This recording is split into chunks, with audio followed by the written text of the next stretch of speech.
why do we want to be creative with marketing and branding? Well, because live, work, play only gets you so far. You know, you can hear live, work, play, insert generic city name 30 times before you just become immune to it. Everybody says live, work, play. How do we make our communities stand out in a way that's true and authentic, right? And how do we capitalize on the awesome heritage and history, but still position ourselves as competitive and business friendly? That's very important, and forward looking. It's $1 million question, but live, work, play just gets a very visceral reaction out of me anymore. It's okay sometimes, but sometimes it also becomes just overdone. There is no reason why a unique downtown with maybe some red brick, some really cool mom and pop stores with a brick and mortar historical designated building that's now retail or something. There is no reason why it has to have a tagline that reflects, you know, the generic aspirations of cities in the 80s when they were trying to bring traffic back downtowns after strip malls took over. Live, work, play works, but it only works so far. So I'm going to ask you in chat, finish the sentence, please. Because usually branding and marketing, it's about selling, right? Like communicating the value proposition, product or good or service. We're not selling, not in the typical selling goods exchange way. So please in chat, finish the sentence. In economic and community development, we're not selling, we are blank. And I'm going to monitor the chat. What are we doing? Informing, promoting, love it. Keep going. Telling our story, storytelling, creating an identity, advocating, planning, connecting, growing or building community, love it. We're engaging, outstanding. Educating about sustainable planning, serving, cool. Couple more, networking, serving, networking, good. Advocating, beautiful. More serving. Cool. Thank you, everybody, so much. So I just wanted to frame the kind of marketing and branding that we'll be talking about today. It's great to have an employer brand. It's good to have a private sector marketing and branding effort. But a lot of us, we're representing jurisdictions, right? We're communities, not-for-profits, chambers.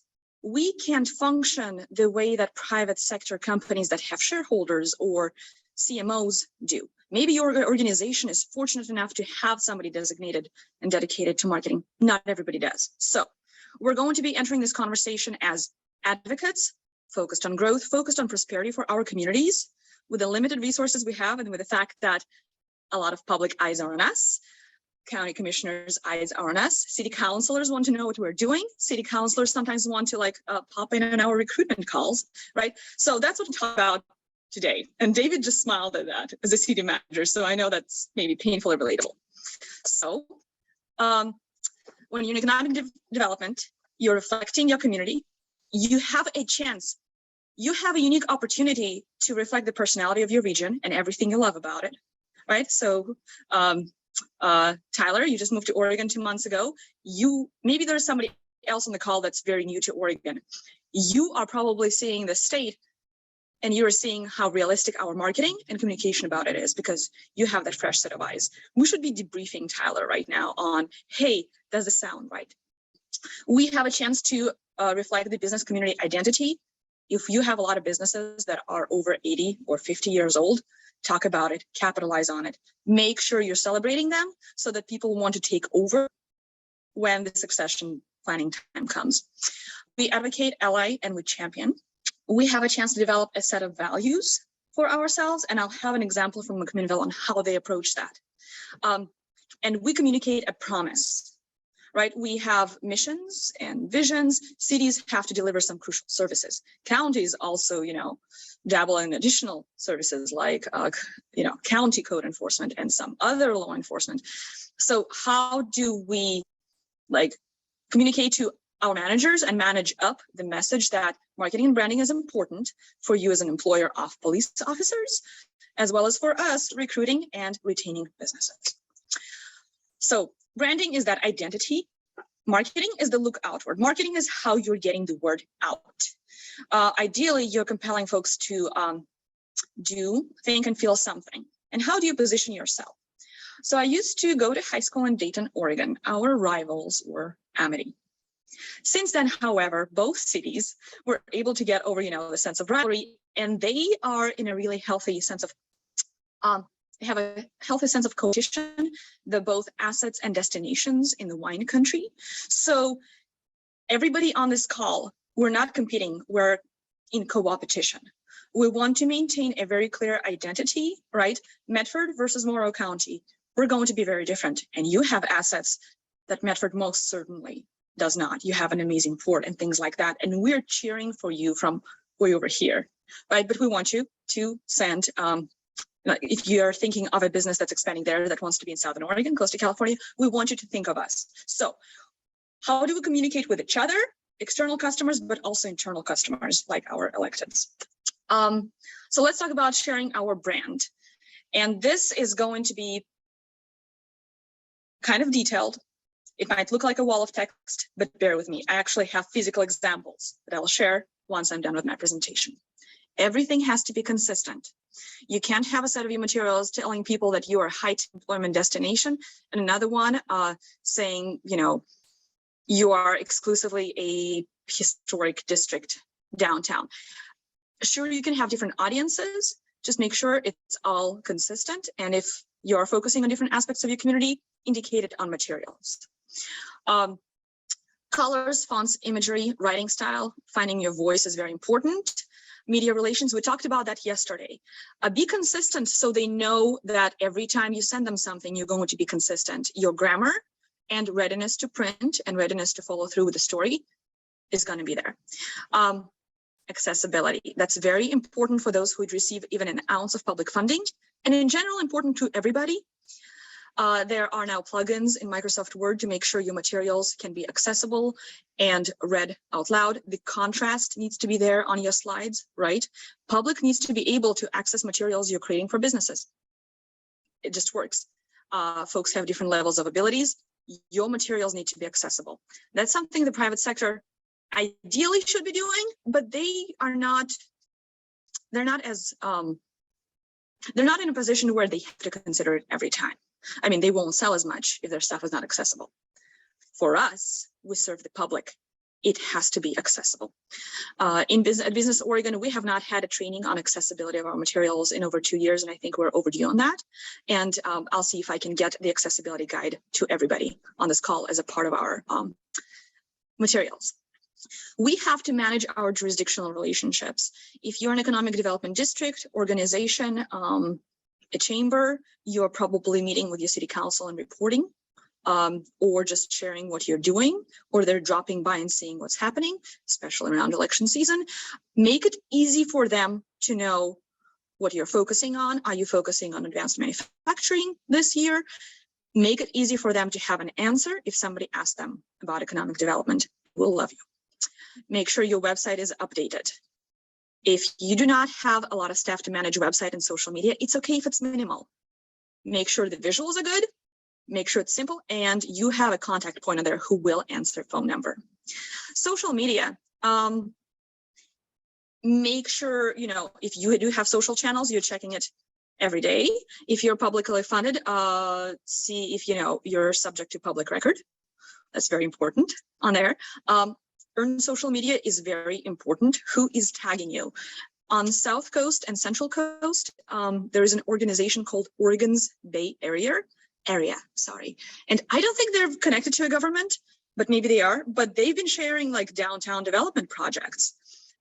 So I'm really curious to see if the city of Coos Bay has been sharing their content, or North Bend also. So if you're paying for ads, where's the placement? Right now, Business Oregon has a grant opportunity open for businesses in the live event support industry. We have a banner on the Oregonian. That said, maybe because of just my online profile and my cookies, it's prioritizing banners like that for me, but I'm happy to see it. If we're seeing it, that means Business Oregon is actually paying for those ads, which is good. And then just a moment, I actually cannot see what my last bullet point says. Oh, LinkedIn, right. LinkedIn spends a lot of money to show up first in search results. You don't have to have a 3-page LinkedIn page. However, just know when people look for you and your organization, if they're using your name and your organization, LinkedIn will always show up first. Make sure that your organization's mission and vision are reflected on your LinkedIn page, if you so wish, and indicate what they should be contacting you for. LinkedIn is dumping a lot of money to show up first. Capitalize on it. It will be helpful for your budget. Also, when you report it to your elected officials or your boards like free advertising, and they will appreciate that you are tagging onto somebody else's SEO, search engine optimization budget, right? Video events, we'll talk about events later. Videos can be, Instagram Reels, Facebook Reels. You can go live. And yes, it does take staff time, and your first 20 reels or lives will not go well, and it's okay. Like, something's going to go wrong. The sound's not going to be perfect. I think about 10 reels, you know what you're doing, and about after 10 lives, you love the camera and the camera loves you. And so make sure your collateral is all uniform. Brochures, reports, responses to recruitment leads, and presentations. Make sure they're telling the same story. It's okay to have a different audience, but make sure it's all up regularly. Don't have pictures of businesses that have closed. That's very relevant, especially after the pandemic. A lot of, I think a lot of small towns will need to update their Main Street brochures or recruitment, like join our Main Street Association. I think they're going to have to update a lot of their stuff because some businesses have closed. Like if it's just architectural features, great. But we've had some closures, and it also can be, like, it's good to remember awesome things in businesses that we've had, but if it's now a vacant storefront, it's not telling the story that we think it may be. That's just my opinion. This is not Business Oregon's legal opinion, but I think everybody needs to be rethinking their marketing materials after the pandemic. The closures and the successions of businesses have been just tsunami-like. This is how Business Oregon does it. When we have cool jobs, we post it on our Twitter. When Southern Oregon Business Journal focused on Black-owned businesses in Southern Oregon, on some of them, I got our Twitter team to actually share it. So that's good. But we also share jobs. Make your content easily shareable. Make it accessible, make it searchable. Our strategic plan is, I think, 20 pages long, but it's searchable and it's very easy to read. So plain English is important. So who is your audience? Is it businesses? Is it electeds? Ideally, it's everybody. It's just in the way that you approach the audience that you present your materials differently. Think of your channels. Website, super important, but also pick up the phone. A Google Voice is a great option for organizations that maybe no longer have a physical office after the pandemic. Make sure you're reachable, because if you're not reachable, they're not engaging with you, they're not engaging with your brand. So what is the call to action? Do you want people to visit, stay, or relocate? Do you want them to try out your region and then maybe start a business there? Do you have a business that's 30 years old that's a really cool confectionery, and you want somebody with a passion for desserts to take it over? You can create a campaign or a really cool flyer just around it. You can use tools like Canva. I use Canva a lot. Yes, it does take staff time, but the opportunity cost of not doing it, of not planning for, say, that succession of a 30-year-old business in your community, the opportunity cost for morale as well as for economic activity and traffic and jobs, that's the opportunity cost communities cannot afford. So your marketing and branding budget should also consider the opportunity cost of not doing it. And I hope that helps you frame it in your conversations with leadership, management, and those who have decision-making power when it comes to budget. And then metrics. Ask people how they're reaching you. On Facebook, it's easy to see, like the click-through. On Instagram, they will show you what the success of your posts is. When you do figure out your branding, start simple, revise often. Likely, your tourism partners have already done some of this work, so work with them. Make sure you don't have a mixed message. Don't just start spending a whole bunch of money on advertising. Figure out who your audience is first. Go with one paid marketing effort at a time so that you can actually, every day you can focus on whatever metrics it's telling you you're reaching. The results will not be immediate, and you will not be good on social until you're very active on social or moderately active on social. Don't start something you may not be able to afford long term. Doesn't mean you have to, go for marketing materials from, somebody's cousin, but maybe that somebody's cousin is very passionate about government. You don't know. Just think long term, and you got this. I wanted to feature a really cool rebranding from a few years back. The Small Business Development Center Network has a really cool program, Scale Oregon. And they went from this, which sounds like, it looks like a flip chart board from like a 1990s paper sales company, right? Like not a fan of this old logo, big time. So they're based in Central Oregon. They made it relevant. They made it very simple. There's somebody rock climbing, probably Smith Rock State Park, right? And it's okay to reflect what you want to say with pictures. This is Business Oregon's annual report. That's how we communicate to larger audiences, or at least we did in 2016. This is a whole wall of text. Unless you have a very complex budget, don't go into very complex infographics. This is not necessarily best practices example. This is probably a wall of text example. Focus on the statement of who we are, because that totally got lost on the previous slide, right? This was our YouTube channel, very straightforward. And then we made sure to work together with what was happening in the state overall so that our message was not inconsistent. OSU Extension Service was also talking about growing our own. So food sustainability as well as support, like we just were able to align our marketing and messaging together. And I think it just presented a better uniform picture, right? So I'm going to stop sharing for just a moment. Does anybody have any questions so far or feedback, or is there a particular social media channel you want me to address as I go through the marketing in relocation, retention, and entrepreneurial support?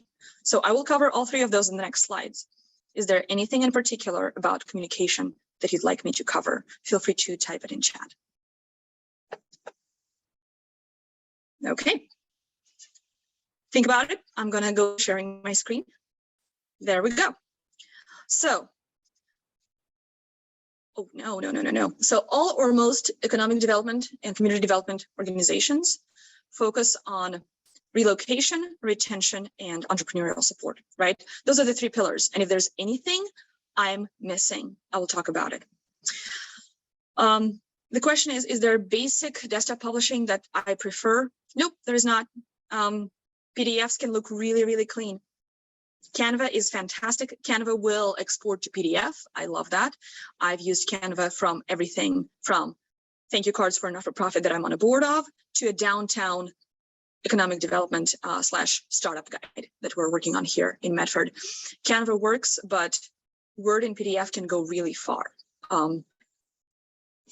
Yeah, good question. So let's talk about relocation.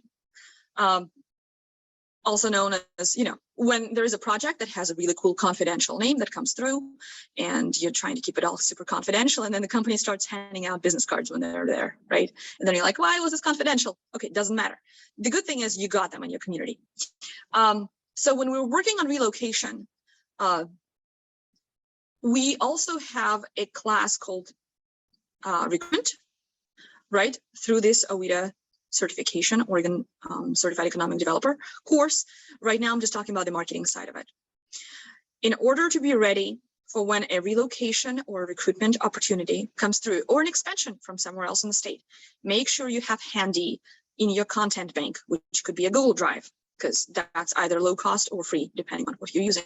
Probably low cost, because if you are an organization, you should be paying for the Google Suite or whatever you're using. Have facts, figures, photos, and quotes from recent wins, relocations or expansion, with a release to share on file. You have two kinds of different releases.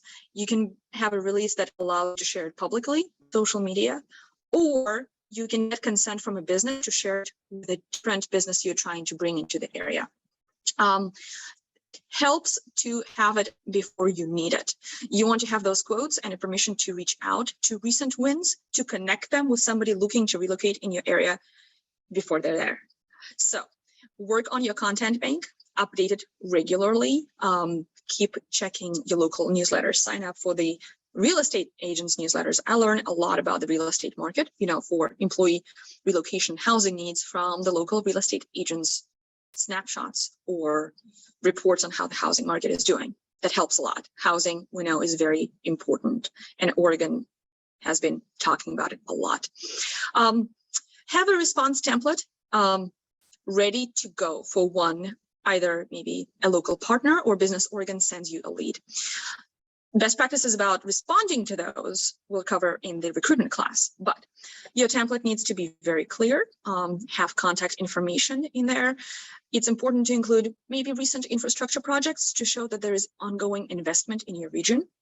In Southern Oregon, we had a major bypass/expressway funded by ODOT that cut down on the average commute in the area significantly, especially to a major employment/industrial area. So that's what our response template included. You can market your area or showcase the investment that's happening by highlighting really important infrastructure projects. Regions where there is ongoing investment in water, sewer, yay, toilets are going to be able to flush. Like, let's celebrate it. It's very important to employers. Use good stuff that's going on in your community to help highlight it. Have a PowerPoint or a deck or something that's flippable or easily looked over. That's not necessarily the RFP response. That's also handy, whether it's a brochure or a postcard for site selectors. Maybe you have a QR code that takes them to your page. Site selectors are very, very busy people. A lot of times we refer to them as site eliminators, right? So make it easy for them to find the information, but also it's on you to make sure your marketing includes the most correct and current information. If your information in all of your recruitment content bank is pre-pandemic, look at it Monday. Like, that should be the main takeaway from my course today, or this, like what I think should be the main takeaway from my presentation. You can access my slides whenever. Marta is imploring you and really encouraging you to look at your stuff on Monday. If you have not revised them since before pandemic, a lot of things have changed. Maybe your community is now a Zoom town. Maybe it's not. Let's talk about it. The visual that you see here, it's the really cool positive messaging about Klamath Falls. You are at the center of it all. And I got that off of the Oregon Institute of Technology webpage. So I'll talk more about where you can source data and images. It's always easier to take your own, so you don't have to go through copyright or photographer if you don't have one on staff, so you don't have to look online and figure out where the image came from and work through permissions. Have a content bank of your own, but also see who else has content about your community out there. There we go. Let's talk about retention. Now, your retention focused content bank is going to be slightly different. We know that local businesses, so we can get it's an easier win, or rather it is more impactful to keep a business that's already in your community than to try to recruit a new one. It's also very meaningful to the community because continuity of employment, continuity of ownership, and local wealth creation that's already happening there that we want to celebrate. A content bank for retention should have local business profiles, celebrate succession planning. So if there is somebody thinking ahead, whether in passing the business to the next generation or employees, that's kind of big, right? Celebrate it. So you have case studies that are focused on success in your community, and make sure you have a healthy dose of those on your social media posts. If there's a vacant building information, industrial or commercial, share it. Right? We know that each community has pocket listings, and we, in our positions as practitioners, sometimes we hear of those pocket listings way before a business owner that's like struggling with supply chain issues right now will here. Sometimes we know about it weeks in advance. So if you have consent or release to share vacant building information, post it. Watch out for the businesses and market it and share it. And in that, you are going to be fulfilling a part of your mission about business retention. Have a leave behind template with resources for BRE visits, again, with really current contact information. This is where you go for on-the-job training grants. This is where you go for revolving loan fund access. Maybe you have a revolving loan fund, maybe you don't. So feature your fund, feature Craft 3, feature Business Oregon, and have contact information maybe for the chamber or whoever it is in your network. Use your platform. Once you start being active on social media, celebrate businesses in your community. Whether or not you're a chamber, you can share each other's posts, cross-post, share. You can also lift and elevate underrepresented voices, which is really important for equitable economic development. Like I said, Southern Oregon Business Journal did a fantastic feature on some of the Black-owned businesses here, and a lot of smaller organizations don't have the staff time and capacity to go and write their own feature, right? So share the content that's out there, but also if you can highlight, please do, because it's very difficult for small business, especially right now with the workforce challenges and supply chain issues, to write a super awesome post about themselves. A lot of times they'll feature jobs available, or what they're focusing on, or they'll announce a new location. But a lot of business owners will not take a step back on a Tuesday morning to tell their story. That's where we come in. And when we celebrate local businesses, we are doing very important retention work. Share relevant articles. So support to your local SBDC's newsletter. And if there's something really cool, share it.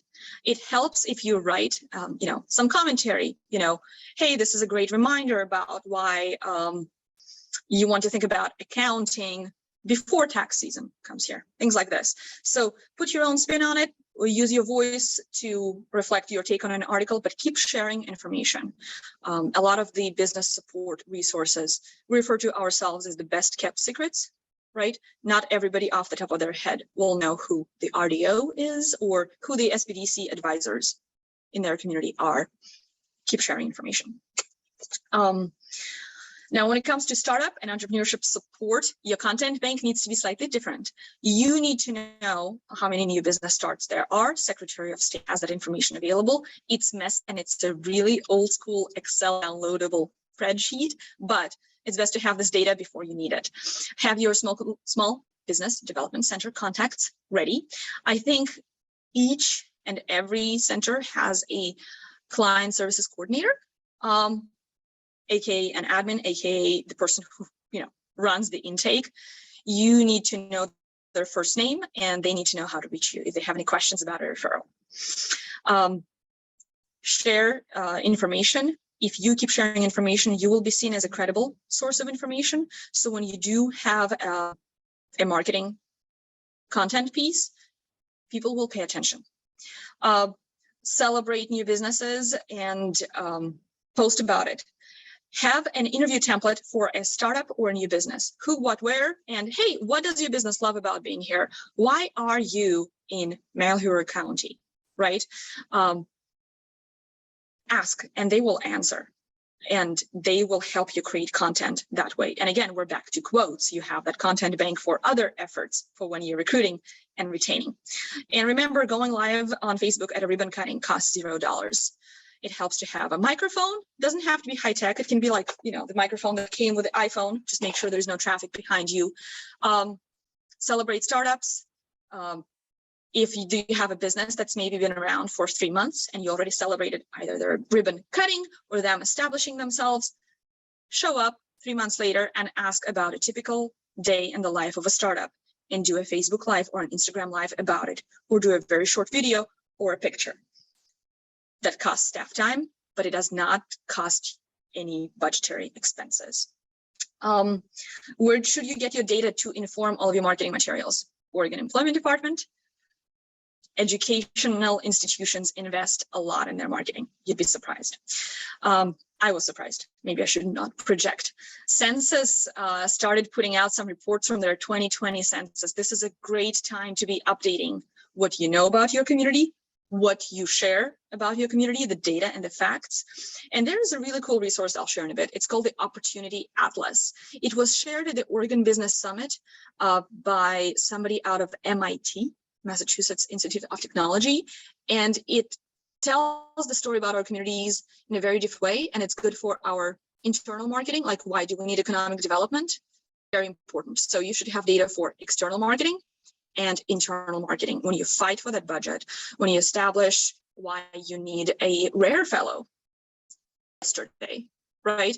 So it's very important, and you're going to be selling and telling your story internally a lot. Don't forget that. Apparently, through Jackson County Library, I have access to this database called A to Z. I can get detailed lists with business names by zip code for free. That is amazing. That is absolutely amazing. And I don't have to go through the state library, which I look forward to using it. I don't have time to right now. My business librarian was very helpful, and I got an A to Z business database spreadsheet of local businesses here downtown Medford in less than 2 days. There's free stuff available. It should not cost you to have accurate information other than your focus, time, and blood, sweat, and tears. So I'm going to stop sharing very quickly. I'm going to share this really cool tool called Opportunity Atlas that I've mentioned. So would you please comment in chat, have you ever heard about Opportunity Atlas before? Just like, have you folks heard about this before? No, okay, awesome. So I get to share this, and you get to fall in love with it the same way that I fell in love with it. This is really straightforward. You can go in depth, but you shouldn't have to. You can look up any address in Oregon or wherever. What this tells you is the propensity for an outcome, a particular outcome for children when they reach adulthood. Orange and red is not good. Orange and red and some yellow reflects that children that are, say, like right now, children that are born in to low-income parents of all races and all genders, they're likely to reach this household income by the time that they're 35. This is very important because we advocate for traded sector jobs, or our work to support traded sector jobs. And our Economic Development 101 training actually talks about why traded sector jobs are important. This is a visual tool that helps us communicate to the electeds and the people in charge of our budgets and our donors, right? Because sometimes we also have private memberships. We have foundations supporting our work, very important. Philanthropy is huge in Oregon, and I don't know how I would do what I would do and what I do without them. Fire recovery would not be the same here in Southern Oregon if it were not for philanthropy alongside with what we do. So this is the Opportunity Atlas. It also has neighborhood characteristics. So I have, my neighborhood highlighted, but we can go to the Dalles, look at just like that. It went over median and into the 59th percentile. So some areas are doing better than others. Again, this is kind of county-wide data or metropolitan statistical area-based data. It's not going to reflect the reality in every neighborhood, right? Let's acknowledge that. But it also tells you some really cool stuff about your neighborhoods that I'm telling you right now, my electeds would not be able to answer this. And you don't need to memorize it. You just need to know where it is. And I love this tool because it's very straightforward. And it helps you market yourself. You can actually look by fractions of people with short work commutes. So Lakeview's killing it, right? That's kind of cool. When we talk about diversity, we can look at the foreign-born shares of our counties, and we can look that there's some diversity, Medford and Klamath. Klamath Falls has a higher percentage of the foreign-born individuals. And my uneducated guess is it's because of the maybe medical sector and some federal government sector. I actually have no clue, but that could be a reason. that increases in Eugene. So you get a map generated, kind of like a heat map, right? By a fraction of single parents in 2012, 2016. That's a challenge on the coast. Poverty rate in 2012, 2016. I look forward to them updating it with the next census data, but this is one of my favorite tools, and I really wanted to share that with you. Let's go back to my presentation, and I have examples for you. So let's start with high level. Remember when in 2017, Amazon put out a giant RFP for their next headquarters? Like, give me a thumbs up or something. Do you remember that giant kerfuffle, hubbub? It was huge, right? I think it was huge. Kind of, maybe? Okay, folks remember. So I want to share with you, I'm going to stop sharing again. I'm going to do this whole flipping thing a lot. Did you know that the state of Oregon submitted a proposal? Maybe, maybe not. I'm here to share with you what it looked like. It was good. It's 147 pages, right? So that's what marketing at a super high level, at like highest stakes ever level, looks like. Greater Portland Inc. led on that. A lot of partners collaborated. So the value proposition right here was, we're your neighbor, we're your home away from home. Come here, Amazon. We're your partner in the next adventure. Cool, cool. We have a woman hiking, enjoying the outdoors. Oregon outdoors, also known as the second paycheck, because it's the quality of life. Talented workforce, quality of life, global connections, business ecosystems, right? You tell them what your competitive strengths are. And then when it comes to marketing and definitions, I'm going to go right here. I really loved that we said we are the great escapes or escape. We're the cities of the Bay Area has lost the most workers to. Hey, we're right here. Good stuff, right? We were saying that we are the destination where your workers probably want to be right now. They're probably looking at houses in our neighborhood. Well, they're on the clock for you. Maybe not in those exact words. And it's very important that other metropolitan statistical areas were also mentioned, because you don't want to be, like somebody said in a presentation yesterday, too self-serving. You want to be realistic. We were one of the areas, but not necessarily like the top area. And it's okay. Being in the top 3, top 10, or top 50 is good marketing. That's good content, celebrated. So that was a really cool proposal. And it is public record because a lot of public agencies collaborated on it, right? So some of the parts of the proposal, they're not as accessible. Sometimes there's like white font right in front of the light blue background, because it's not necessarily a public facing document. I guess like it worked, and it's 147 pages. It's a lot of content. Now, when it comes to smaller community marketing, it gets trickier. And this is something that I picked up from a emerging local government leaders conference a few years back. Are folks familiar with the City of Independence? Kind of, yes, maybe, maybe. Okay, sweet, thank you. I'm monitoring the chat because when I'm highlighted, like it's just my giant face and I can't see everything else. So in that emerging local government leaders conference, City of Independence was featured because they helped establish their own fiber network, I think, MyNet, Monmouth Independence Network. To celebrate what they do and to position themselves in marketing to their residents and potential possible residents, because they want young workforce with incomes, right? Or workforce with incomes, or people who are excited about Monmouth and Independence being smart towns. They put together comic books. They had a comic book artist who lived in their city.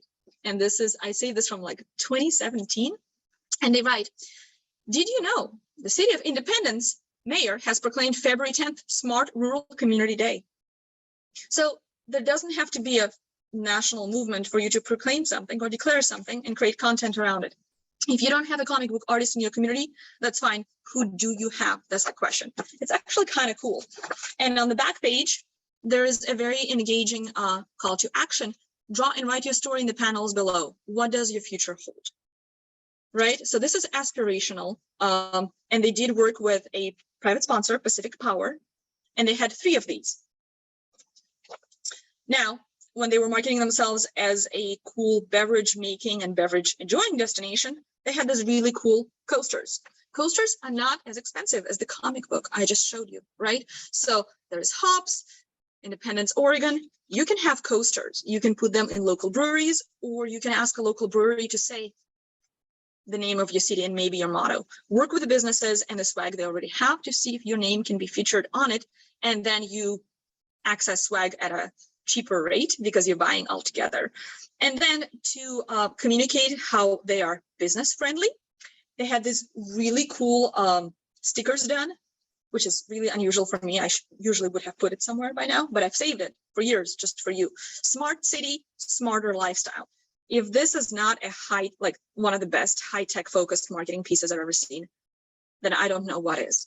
So we have three very different audiences that the City of Independence was looking at: business / quality of connectivity, young people, that energy, tapping into that energy, working with a specific power to publish it, because your city budget probably doesn't have a comic book item, right? And coasters to feature a really important beverage making industry. My next example is going to be Butte Creek Mill rebuild. Would you please indicate in chat if you're working with a project for which you need to fundraise that's a physical construction project? Like, do you have any not-for-profits in your community that you're helping build anything physical? Abisha, love it, of course. Salem, my old stomping grounds. City of Dallas, outstanding. So, long time ago, sad story time, a historic mill burned down on Christmas Day. Super not cool, right? Like, it was a disaster. It was really bad for morale, and the mill was truly a cornerstone of the community of Eagle Point. As they rebuilt, they created a set of materials.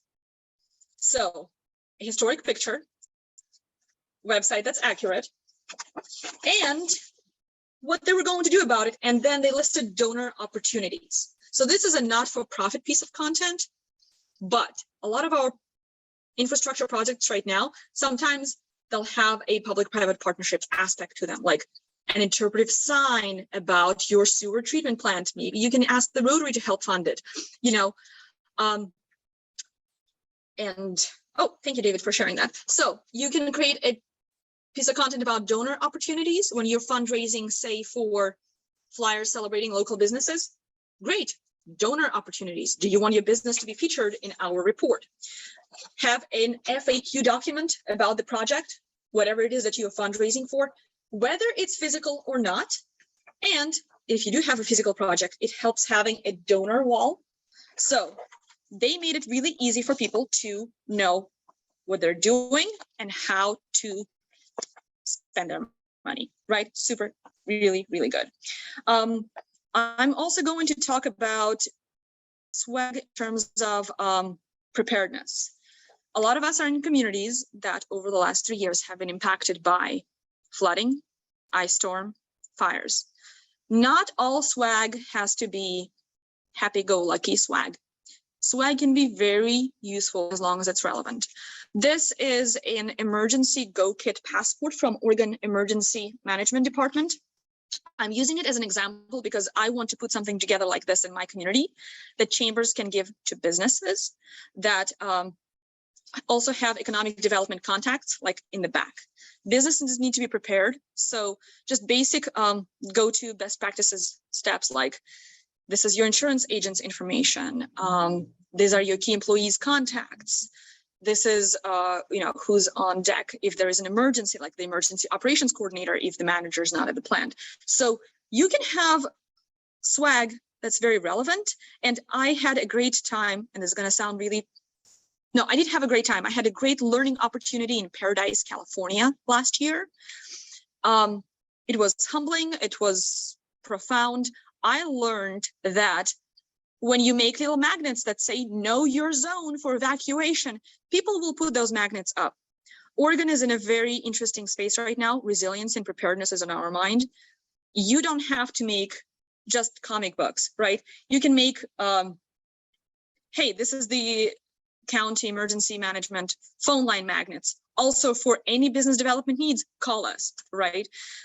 I don't have the perfect wording for you. You know the perfect wording in your community. Talk to people. But it can be magnets pertaining to preparedness, for power outages or whatnot if you're Pacific Core. But you can have preparedness materials with your branding on it that's relevant, that's supporting the businesses you already have, and it will matter. And that's something people won't just give to their high school kids, right? Like they do with really cool keychains and those like microfiber wipes that are branded. I am actually done with my presentation. Can I?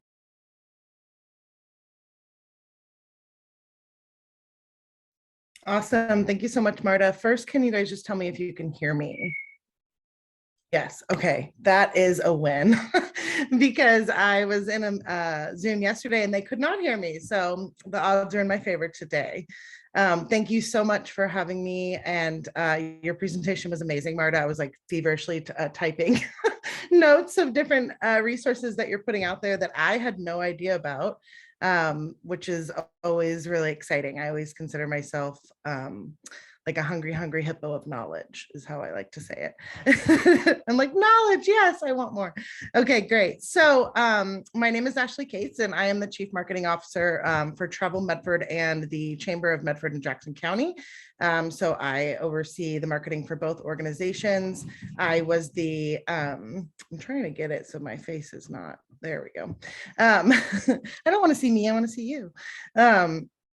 Prior to stepping into the Chief Marketing Officer role in June of this year, I was the Creative Director for Travel Medford for the past 5 years. And like Marta said, I've been in the wine industry for a very long time and worked around the world within that industry, which has been a huge privilege. I've owned my own winery for quite some time now, which I just actually solidified the sale of a few weeks ago. So I'm down to, I'm getting things off my ownership plate so that I can go deeper, not wider, which is my new focus in life. So what I'm here to talk to you today about is branding at large. And I'm going to kind of go through just a really quick, an abbreviated masterclass of what branding is, and then hop into the specific piece that Marta is talking about, where we realized that we had a really great opportunity here in Southern Oregon to really stake a flag in the sport world. So I'll get into that shortly. I'm going to share my screen for now and go into branding here in just a moment. If you'll bear with me. Whoop. Okay, can you guys see this? Looks good. Okay, great. And I have them on the side there, so just don't look ahead. So what is a brand? A lot of times I think, everyone working in the consulting world, working in business and marketing, I have had years and years of businesses coming saying they need a logo. The logo is the tip of the iceberg, right? That's the piece you see, but there's so much that goes into creating a logo, which is where we get into trouble with small businesses in terms of developing a logo or a brand, as you would say, because they don't realize all the other pieces that need to kind of be decided on and discovered prior to really understanding what that logo should encapsulate, what the message should be, what the color should be. All of that has to do with who you are as an entity. So a brand is quite vast. These are just some of the pieces of what goes into a brand. But what branding really is the art and science of influencing perception about whatever you are, right? Whether you're a person, a place, a product, an organization, etc. And a brand will communicate what your value is, what your core values are, and what your mission is, just through its icon or emblem, and then the messaging that you're getting subconsciously from them all the time. So just some really high level examples, the top line you're seeing there is that what those brands really kind of convey is the sincerity piece of it's very trusting, you trust them. Then below you're going to see those brands, they convey excitement, competence, sophistication, ruggedness, etc. So all of those brands that you're looking at are very, very specific in everything that they're doing, color wise, curvature wise, graphic wise, etc. to install kind of they're influencing you, right? Without even selling you.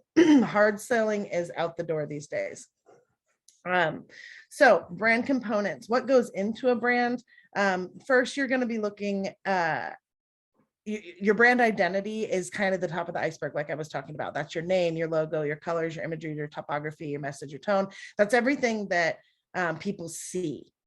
And then your brand promise is what reinforces all of that. And that's your vision, your mission, your values, and your purpose. And that's really where you kind of want to start when you're going into a branding process, kind of discovery process, who you are, what you want to do, and how you want to do it.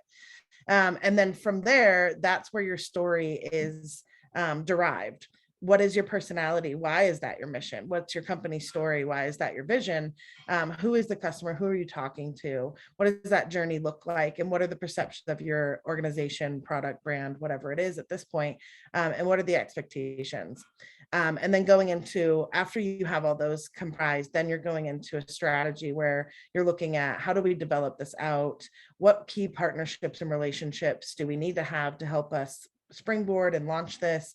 Obviously, you need to have a marketing plan, and how does that parlay into service, price, and position? And all of that together becomes a brand. So with the brand identity, like I said, this is going to be the visible elements of the brand that together identify and distinguish everything when they use it. And then with your brand promise, these are, we'll go into this a little bit more when we talk about the sport ground brand that we just developed. But the one I want to point out here is the X factor. The X factor is really like your onlyness. It's your uniqueness. It's the one thing that sets you apart. And I heard forever as I was in my career, you know, what did they used to call it? They called it, the differentiating factor. You know, it seemed very vague to me for some reason. I'm like, I don't know what differentiates this one from that one. And in the wine world, you know, we're all kind of farmers and families, and there's a lot of alikeness in what we're doing in the wine world, and that's what makes us a really cool industry. But how do we differentiate ourselves? So X factor really made sense to me, and it is that one unique onlyness that we want to really kind of pull out of whoever you are, whatever your services are. And then really lean into that. And then your brand story, like I said, it's going to be your personality, how you make people feel, what that customer journey looks like, the perception, and then also what's the problem and solution, right? Your story is about, when you hear people's brand stories or business stories, it usually starts with, well, there was this problem and I had this solution and it became this business. And so that really is the core of your story, right? And then how you did that becomes part of the rest of your story. And then how that affected the person that you helped with that problem becomes that customer journey, et cetera, et cetera. So it's really about humanizing and thinking about these kind of marketing terms in this very organic way. I always try to tell anyone that I'm working with, like, think about how you would tell it to a friend. And let's start there, right? That's the core of your story. Don't try to get all fancy with the words, and let's just get to the meat of it. What is it? What is the problem? What is the solution? How did you solve it? And how do we make that beautiful and tell that to the world? And then again, with with brand strategy, this is your long-term plan, right? This is the development of successful brand practices in order to achieve the goals that you set, which is why planning and strategy is so critical. And again, back to that, you know, so many businesses are like, oh, I just want a logo. It's so much more than that. So it's really about, where do you want to go and how do you want to get there? And then what pieces do we need to get put in place to get you there? Which, i.e. a logo, a message, a color, you know, all those fun things. Now, and I wanted to kind of rush through that, but I'm happy to take questions before I jump into the next piece. But I just wanted to kind of give that high level overview of what branding really consists of, as outside of a logo. So I'm gonna just pause for 1 second and see if there's any questions about any of that. And I actually can't see the chat, so Marta, if you can help me. I'm monitoring the chat.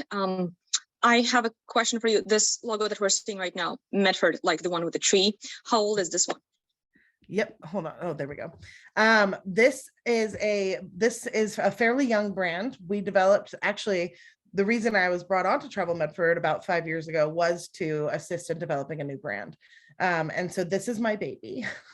And it took us about 1.5 years to go through the full process. It does take a lot of time to get into a full regional, brand development, then a launch. But within that, you're looking at a lot of buy-in from partners and a lot of stakeholder meetings and insight and adjustments, et cetera, iterations.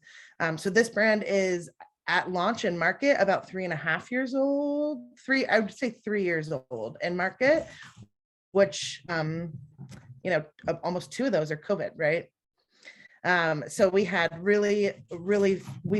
with that being said, we've had phenomenal success in the advertising the effectiveness of this brand. And this is a visionary, it was a visionary brand for a long time that I personally pushed for a long time with the Heart of the Rogue. And that's a kind of a whole nother story, but I'd love to get into it as well. I love branding. Any other questions, or did that sufficiently answer your question? I had a reason why I asked that, because I talked earlier, you're playing the long game. It's going to take years, and I knew it was years, but I didn't realize it was like 5 years in the making. Wow.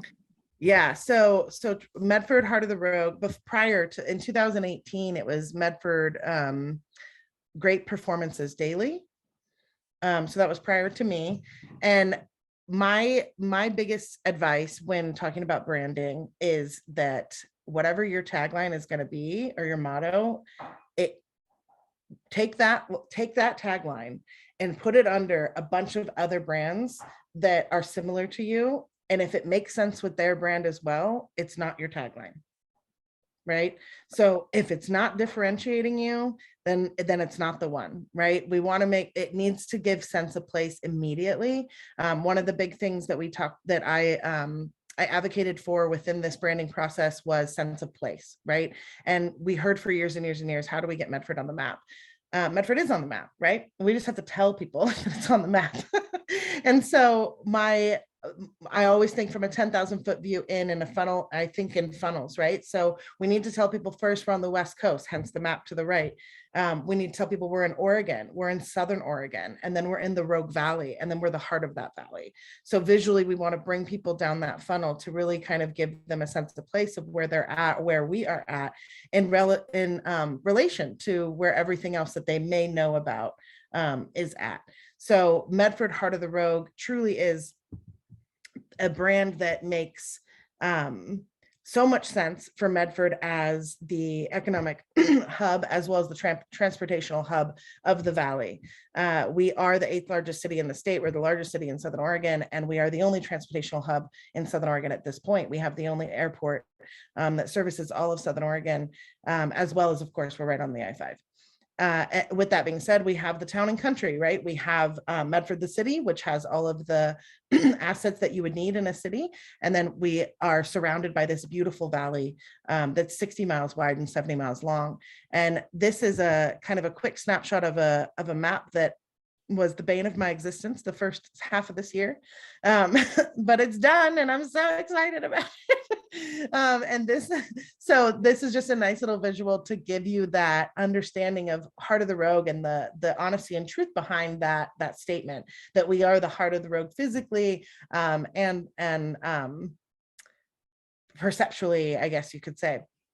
So the Rogue Valley is anchored by Crater Lake to the north, or the northeast, as you can see, and then Ashland and the California border to the south.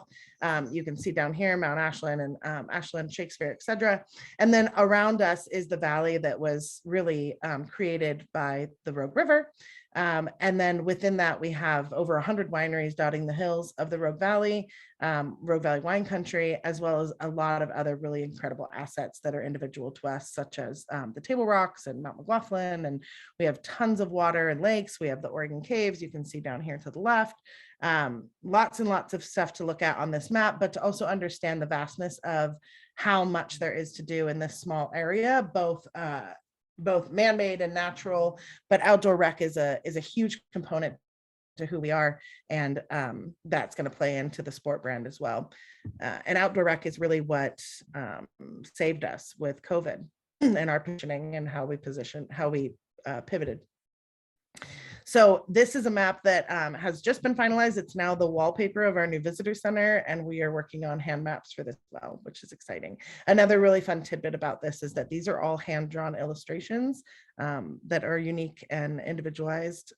There's no other illustration like them in the world. And the closer you look to this map, the more you see. One thing I do want to point out that I love is the angel wings on Mount McLaughlin. And if you're a local to Southern Oregon or just Oregon in general, and you understand the history behind Mount McLaughlin and the indigenous peoples and native tribes here, you'll understand what that means, which is really special. So I'm going to move on.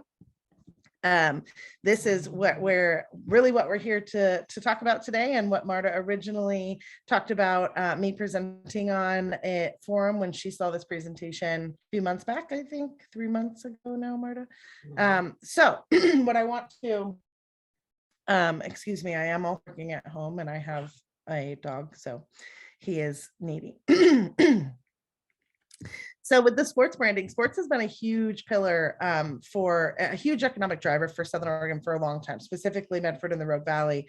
And 10 years ago, well, actually it's been, I guess 11 now, 11-ish. Medford built the USCCP fields, which are now the LAD fields, but US Cellular Community Complex Park, which is the largest AstroTurf fields in the nation. And we have back-to-back youth sporting tournaments all summer long, and it has brought in over $114 million in the last decade for our region in economic impact.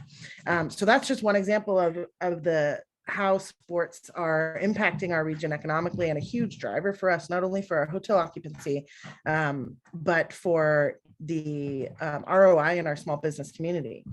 And so with the sport complex, we also have a lot of other venues, a lot of other sporting venues. And what we realized is that we also, hence our brand of Medford Heart of the Rogue, we are a really centrally located place on the West Coast. We're easily accessible, we're centrally located for everyone, and we have affordability, really, to be just really frank. And so it makes sense for us to be a destination of these youth sporting events. And we really wanted to lean into that, not only youth sporting events, but also non-traditional sports are huge here. And we really went through this process of identifying all of our attributes, right? Which you're going to see on the left here, the components of our brand. We wanted to look at the brand attributes, the brand value, and the X factor, like I talked about. So with the attributes being that we have a plethora of venues and sporting here in the Rogue Valley, and we literally listed them. We listed them all, their venues, if there was an association, if there were teams involved, if it was an individual sport. And what we realized is that there is no sport that we don't do here, and that we don't have access to in terms of either an association, a venue, or a team. And so that in itself, we realized was an X factor, right? We can do anything and everything here. We also are blessed to have the weather, right? We have the Southern Oregon weather. We have over 200 days of sun a year. So our outdoor venues, our non-traditional sports have long seasons. And coupled with the pure environmental landscape here with the valley, the sky's the limit, honestly. So with that being a lot of our attributes and our X factor, and then that value being, again, that we're accessible, we're approachable, and we're affordable. And for youth sports in particular, that's huge because people are traveling with their whole family a lot. And then also we have the other side of things with the beer and the wine and all the fun stuff for the adult and non-traditional sports. So we took all of that, and that gets distilled down into a brand statement. And from there, we go into a brand position, a brand principle, a manifestation, and then, and then that gets all put into an identity, a logo, mark, and design considerations, which I'm going to go through with you right now. So when we went through, I'm not going through every single piece of this because it would take us all day, but I'm giving you the highlights. So like I said, we listed all the things that we can and that we are doing here, which you can kind of see in this word cloud here. But really, Southern Oregon is home to unrivaled sport diversity, and you would be hard pressed to find something that we don't do or can't do here. And these are listed out in this word cloud. So with that being said, that puts us in, this is a little bracket that we use a lot when we're working through branding practices. And essentially we all get in a room with our stakeholders and constituents, and this everything below this top line that has the general, we are our audience, that's empty, right?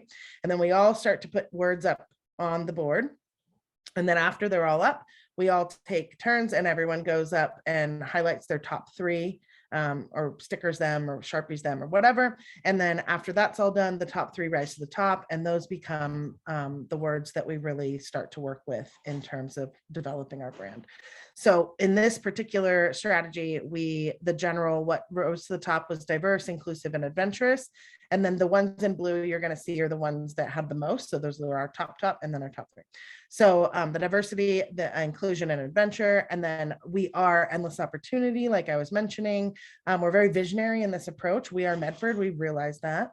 And we have lots of opportunity coming down the line and more that that can come.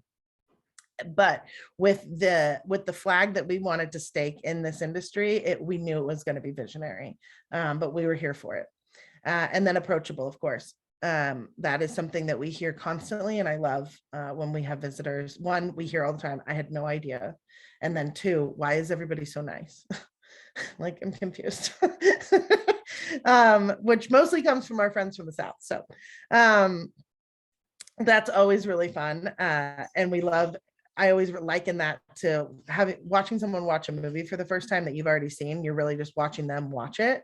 That's how I feel about visitors. I get so excited to watch visitors experience what we know is amazing here. So, and then our audience, who is our audience? They're opportunistic, they're open-minded, and they're confident. Who are we? What is our personality? We're inspiring, we're encouraging, and we're welcoming. We make people feel connected, surprised, like I mentioned, I had no idea, and inspired, because we make, I think one of the, I know the words on here, but accessibility is a bigger word than just being able to drive here and fly here. And we do have a lot of accessible elements in Southern Oregon, and a lot of accessibility to sport. And we have a lot of organizations, constituents, and stakeholders that are very, very passionate about being accessible across the board. And I think when people come here and they realize that things that they didn't think were an opportunity to them, they realize are an opportunity to them, or for them. And that's very inspiring. And then our value is the experiences that we're able to provide, the connections that we're able to provide, and then the memories. We really learned in COVID what's important in life, I think, a lot of us. And what we realized is that these top three things are really important, and really trump basically everything else, and that we're humans and we're here for this experience and for these connections and to create lasting memories that propel us forward, right? And that we can pass down to our future generations to try to help them navigate this world. And then our onlyness is that we are essentially located on the West Coast. And this is another thing, just to reiterate on onlyness, these are your truths, right? What is your truth, but also individual to you. So we're essentially located on the West Coast. We have accessibility to a lot of diversity in terms of sport, but also in terms of landscape, in terms of experience, etc. And then ease of connectivity. So these top three words that you're seeing across the top here, those get distilled down. And I think I'll show you here in just a second. After this practice, what we do is we go through a brand personality, and there's actually multiple pages to this, but I'm just going to feature one of them. And basically what you're seeing here is what would be blank without these circles. Okay. And then everyone goes up and they kind of draw on where on that spectrum they feel that the brand should be to be able to communicate what the goal is, and how do we communicate, and how do we structure our message to get where we want to go in the consumer's eyes. And so what you're seeing here is the results of that, with the darkest part being obviously the highest concentration, and then moving outward because we're taking into consideration everybody's input. But it's really beautiful when these things align in a way that how you see it now, and you don't see multiple dots all over the spectrum because you're like, oh, what do we do with that? Marta. Just a heads up, we have about 8 to 9 minutes left. Got it. Perfect, because this is going to move through quickly now.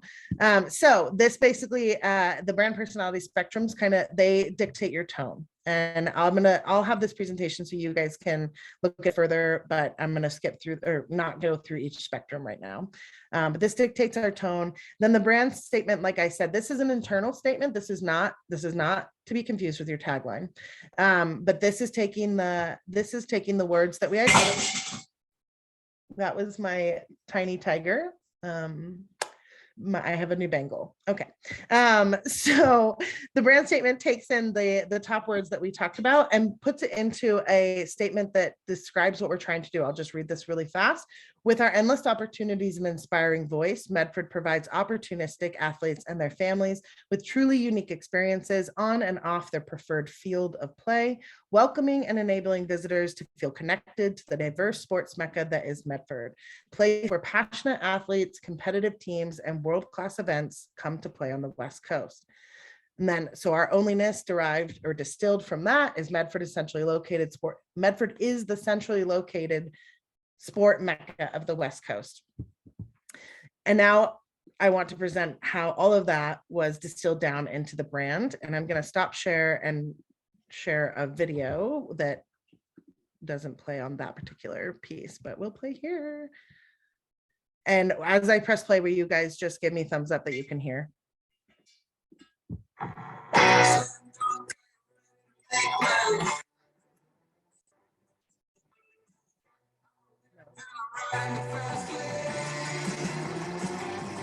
We'll go with it.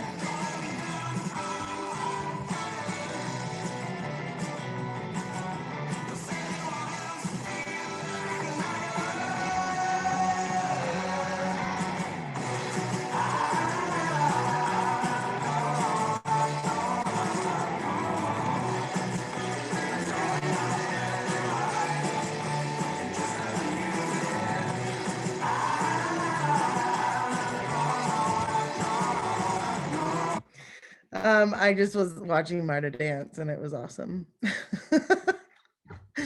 Okay, going back to my presentation here. Okay. So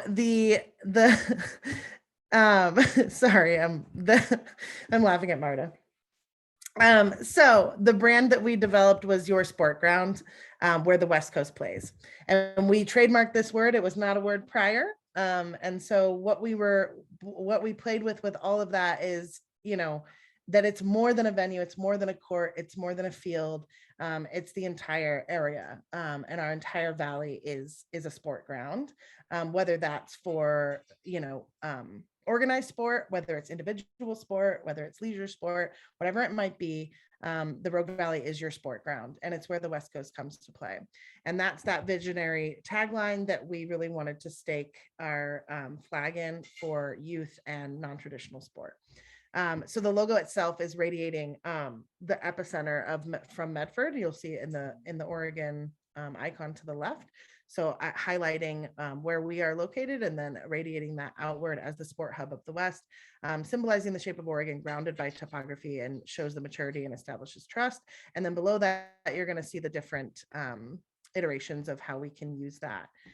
Bringing it back to the value proposition and the manifestation. I'm not going to read this right now, but I do want you guys to read it because it is very, very helpful for understanding the brand itself. And then from there, we go into kind of design considerations, and we start playing with how this brand can look and feel, and how we can design with these elements. So on the top left, you're seeing a page anchor with just the Oregon. Below that, you're seeing it layered behind athletes, representing athletes and them experiencing whatever they're experiencing in Oregon, and then obviously with the epicenter subconsciously reinforcing the Southern Oregon and Medford area. And then you can do the masking out of the action and circling the action, etc. And then looking at what we would be how we would be designing for posters and page ads and that kind of fun thing. So again, just showing those different sports in our region and always anchoring it with the Travel Medford logo. So these are co-brands. This is not, so Sport Ground is a brand, a sub brand within Travel Medford and the Medford Heart of the Rogue brand. So we do want to consistently reinforce, especially out of the gate, that these are one and the same. And because Medford is not actually said in your Sport Ground. So that's an example of how that looks. And that is your Sport Ground where the West Coast plays.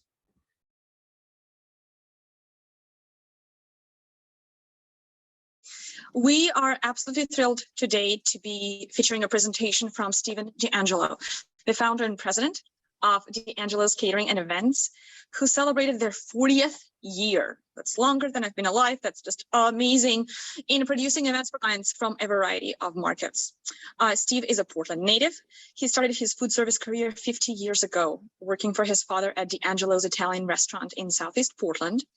He is a founding member and past president of the Tiger Downtown Alliance, which is a not-for-profit, and I love downtown organizations. They produce community events and they assist the city, businesses, and property owners with revitalization of the downtown urban renewal district. He's a founding member of the Sustainable Catering Association, which I did not know existed until we decided to feature this presentation. We're very lucky to be joined by Steve this morning, and Caitlin will run the presentation. And please write your questions in chat, but we will focus on the questions at the end of Steve's presentation. Thank you, and good morning, Steve. Thank you. Good morning, everyone. Looks like we've got a great group of attendees today. Caitlin has shared your profiles with me, and I'm just really pleased to see the variety of the attendees. And I hope I can leave you with more than you came with. That's my goal. So we have a lot of material to cover. I'm going to go relatively quickly. And if you could help me jump up to slide 3, that would be great.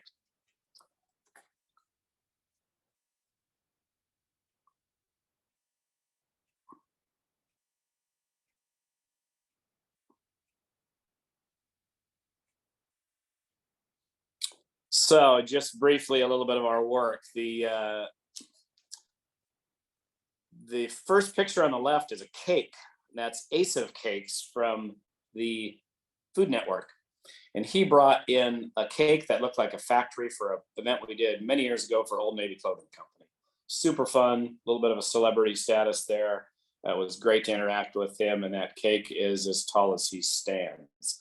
The next photo on the right is one of our farm to table dinner setups. Our lovely what we call TV dinners, which is a product of the pandemic, are very crisp, which is in a little baby jam jar, a really fun bar, some house pickled vegetables, and a slider station from an event we did just a couple weeks ago for about 700 attendees. We look at that next slide.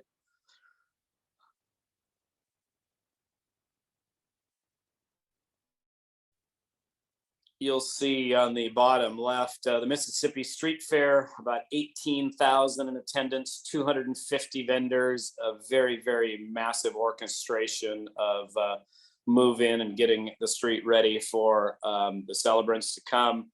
Trick or Treat Main Street down there in the bottom right, selfie station. That's one of our local events. We held it at a dog wash. People dressed up their dogs and kiddos, and it was super fun to have the selfie station. I look at the photo on the top right and I say, is it good or is it bad? There's obviously good and bad there. I'm not excited about the layout. I'm certainly worried if I'm that person in the middle standing in what I don't know which line is for food.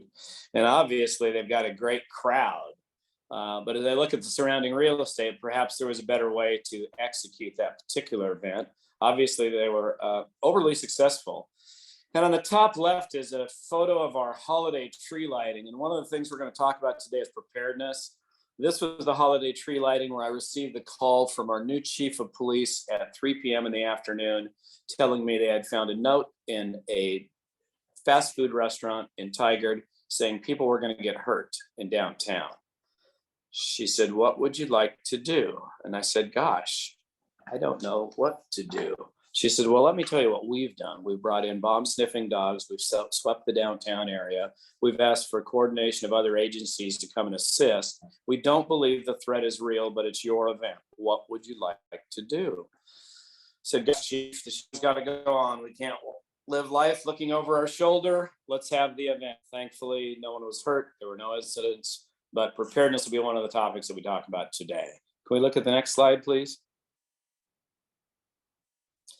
Quick overview of the first part of the session, some of the things we'll be talking about, and we'll just dive right in and do a deeper dive into each of those components. If we could look at the next slide. So successful event development, and it looks like you'll have to click that again so we can see the text, obviously. Go ahead and just scroll through all those if you would, Caitlin, and bring them up. We always start with scope and objective. What are we trying to do? How are we going to achieve it? What potential partners might be available? What's the team look like? The creation of a realistic budget is always in best interest and best practice. Some funding thoughts, some timely check-ins, and I think there's a couple more there. Day of coordination and the debriefing. Let's jump into the next slide and we'll go into a deeper dive. So, scope and objectives. I love to take a journalistic approach, the who, what, when, where, and why, but importantly, how.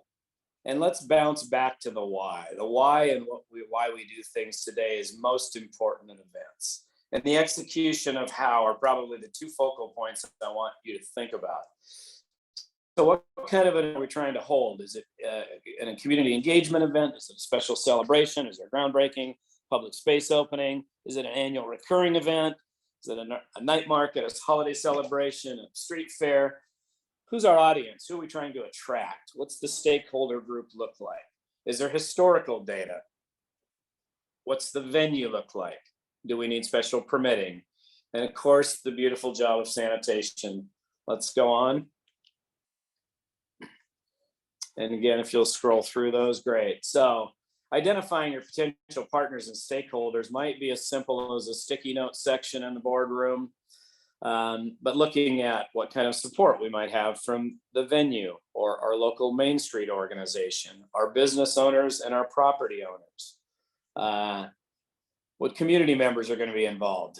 Don't overlook the government entities that might be able to support. City, the county, the state, and importantly, their affiliates. In our jurisdiction, we lean heavily on the Parks and Recreation committees and departments, community development, the community emergency response team, our public works department, of course, our local police and fire department, and they're great partners for public facing events, whether their just presence is there for the kiddos or the attendees to ask questions and look at their stuff, who are our travel partners and our visitors associations, and are there nonprofits within the event genre that we can tap into that are going to support, and what kind of public-private partnerships or co-ops might be available. And that Racky model is kind of an interesting little graphic there. Again, the slides will be available for your use at further after the presentation in a PDF form. Let's look at budgeting real quick.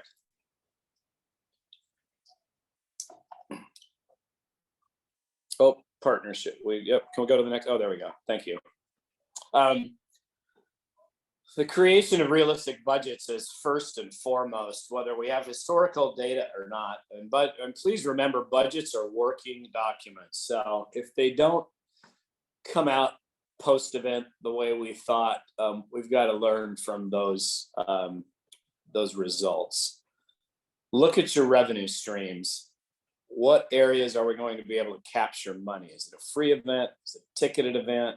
Are there booth fees such as a street fair might have? Are there potential sponsor dollars available? And look at your cost centers. Are you renting a venue? Is the venue being comped? Are there food and beverage requirements? Are there rental equipment needs, stages, canopies, any kinds of infrastructure, I'd call that? Are you having an entertainment component to your event? Is there expense related to that, in relation to that? And capturing multiple quotes is important, but don't get too wrapped up in that. In this coming out of the pandemic phase, it's been my experience, if you can find anybody that can do the work, that's great. Sometimes we don't have multiple choices and we're stuck with who we can get. Just getting rental companies to engage on weekend events has been very, very challenging in my business. And then looking at budget versus actual, using that historical data again, and that back end reporting as to how do the chips fall at the end of the day. Don't forget to factor in inflation. So if we haven't had an event since 2019 and it's 2022, you certainly expect that the cost of your components is going to be higher today. And if you have any existing inventory or partners that have existing inventory, and that could be as simple as tables, chairs, pop-up canopies, signage, flip charts, I don't know. Don't always use internally what you have first so you can control your costs. Let's look at some funding thoughts next.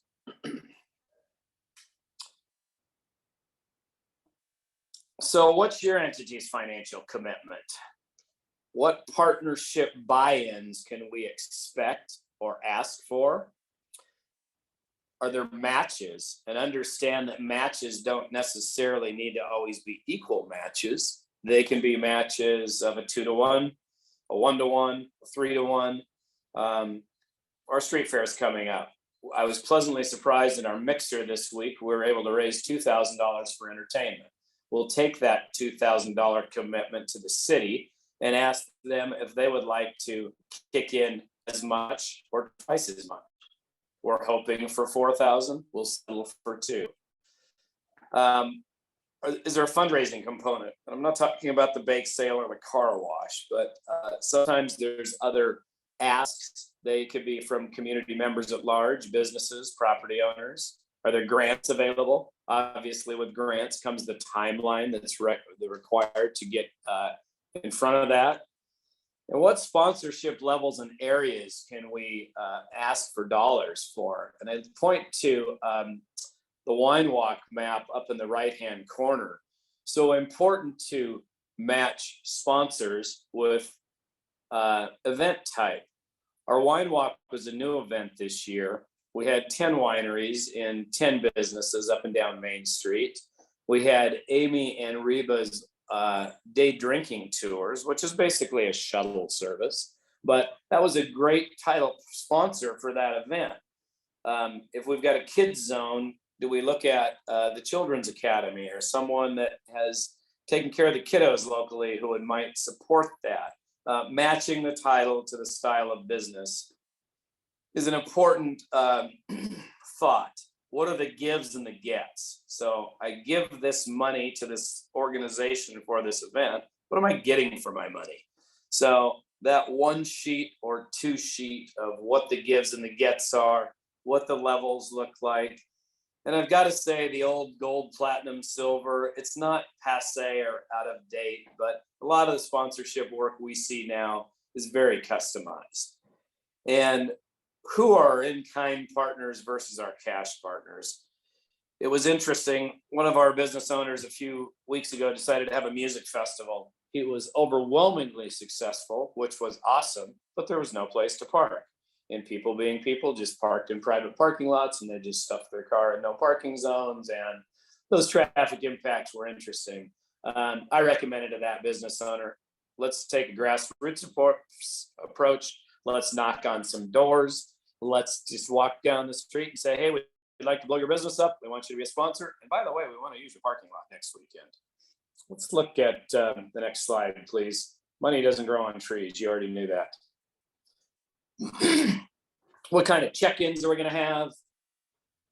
What do the meeting frequencies look like? They might be dependent upon the complexity of the project. They might be monthly, weekly, and daily. They might need to be more frequent as we get closer on. Who's on board? Always recommending an agenda with time allocation so you don't get in the weeds there in your check-in meetings, creating teams, committee reports to leadership in person versus Zoom. Where some of us are zoomed out. I think Zoom is still a very effective tool. And does less equal more? We don't need everybody at every meeting, but committee reporting, I think, is important. Let's look at day of execution. I'm a big fan of zone management. In my business, I might have the chef be in charge of the back of the house, so he's overseeing the food.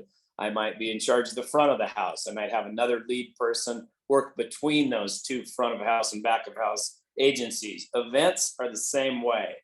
You take from the tracks to the Thai Delicious driveway. I'll take from the coffee house to the stop sign. Zone management is your friend. There will need to be some troubleshooting. So what does that look like? Who are those leaders? Set up in a tear down crew on top of your core group is always recommended. Event days and large scale events can easily turn into 12 to 18 hour days. But depending upon your stamina, your resources, you may need to outsource some of that stuff, but Teams is the answer to that. Do you have a volunteer coordinator? If you don't, you probably should. How many volunteers do you need? I can't answer that, but you should start thinking about how many areas you need to manage, and then how many leaders for those areas will need to be overseeing those areas. A communication plan is critical. I'm involved, or haven't been involved for a few years, but I was involved in a large scale public event, and I was in charge of the gate revenues. There were 50,000 attendees at $10 a guest at the door. I had 4 entry points with 12 points of sale, and the tills got full quite frequently. Remember that radios are public airwaves. So we don't say, hey, can you come and pick up the cash at Salmon Street? We create code lingo. And believe it or not, we told those folks in those ticket booths, if you've got too much money in your till and you're not comfortable and we can't get to you, call us on the radio and ask us to come and remove the trash, please. And as dumb as that sounds, remember that protocols and communications are public airwaves. Not everybody knows how to use radios. Two-way radios and large-scale events are your friends. I'm recommending that you all take the time, if you have public-facing events, to take 20 minutes of your time and look at the active shooter training videos. There are 2 great ones by the FBI and the Department of Homeland Security. It's the run, hide, fight model. It's specific usually to workplace settings, outdoor events, public event spaces like malls and shopping centers and schools. So all of those act a little bit different, but the run, hide, fight model is really great to learn. And it's always better to be prepared than not. Do you need outsourcing for vendors, fire, life, and safety? Do we need ambulances on standby? Is the fire department going to be there? Has the fire department got that cool antique fire truck that we can get our hands on, like our friends at TVF&R here locally?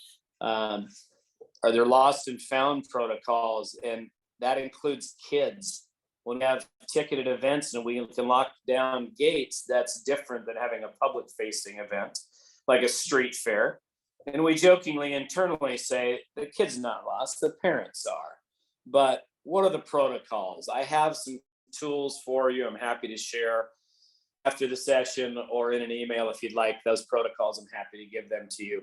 And the sanitation, the ugly stuff, who's picking up the garbage? Garbage management's huge. Staying on top of it's very important. Simple restroom checks. Is it a multiple day events? Do we need to have those porta potties serviced over the course of the weekend? Who's taking care of the recycling? What recycling services are available in our area? Let's look at debriefing real quickly. Did we make the mark?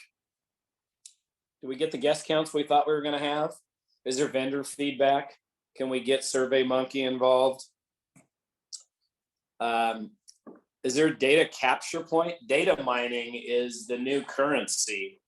one of the things we started doing at our street fair here locally years ago was asking you how you got here. What mode of transportation did you use? How did you hear about us? And what zip code do you live in? And we pleasantly were surprised when we found out we had visitors from out of state, much beyond the reach of our small community of Tigard. And a lot of people walked, rode their bikes, took transit. So that's interesting data to capture. The more we know about our attendees, the better job we can do to serve them. What went well? What areas are there for improvement? What was there too much of, too little of? Were there any emergencies? Were the emergencies handled properly? Another way to think about debriefing is reaffirm, release, and reinvent. So that goes back to what's working, what's not working, what do we need to revisit and rethink?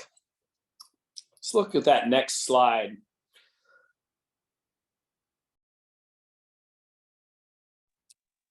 This will be an overview of the next section about cultivating public and audience engagement, event promotions specific to different areas. And let's just go ahead and go into the next slide and do a little bit deeper dive here. I call this slide Community Engagement Simplified. Our Town Center Advisory Committee held a workshop last week. I was pretty privy to the data capture. It was pages and pages long about something as simple as what kind of food establishments would we like to see in our downtown? And that sounds like a really easy question, but the data capture on the back side was almost overwhelming. So I think this simplified approach helps us understand how we can get the community engaged and what are the touch points from plain language, information sharing, transparency, dialogue, attitude and behavior, active listening, relationship building. These have a tendency to be large scale listening sessions, but it's important to listen and then act. People want to know that you've heard them, and you'll never be able to please all the people all the time. We know that just in life. Let's look at the next slide. An iterative approach method is a constant, continuous improvement plan. 5 steps to effective audience engagement are listed there. Who's our outreach going to be targeted to? Who are the valuable contributors that we can invite? What strong connections do we already have? Can we cultivate new ones? Community work and honoring those things. And then that iterative component, learn and improve. And if you look at the little bit of word soup there on the bottom right, there's some great words and touch points. Let's look at the next slide, please.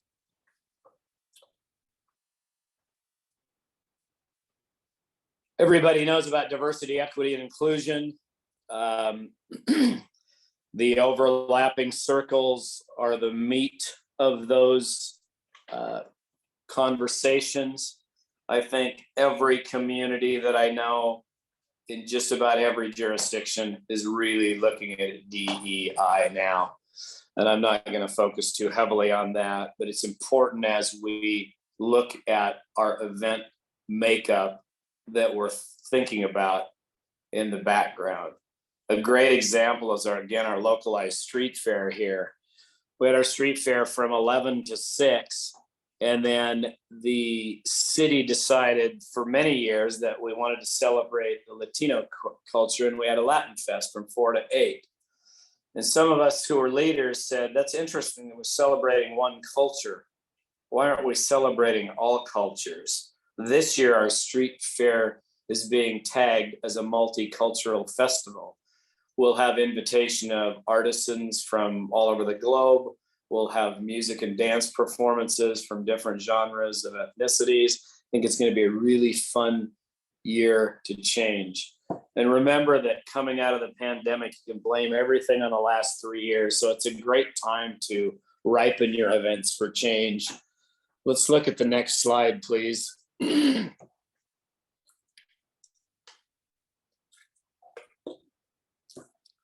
just again, some great word soup. And you look at all those words that are related to community engagement, and there are many. I invite you to revisit these slides and take some deeper notes. I've got 3 case studies here that I want to chat about. The community mural painting project was a really great opportunity. It was CARES money from the government.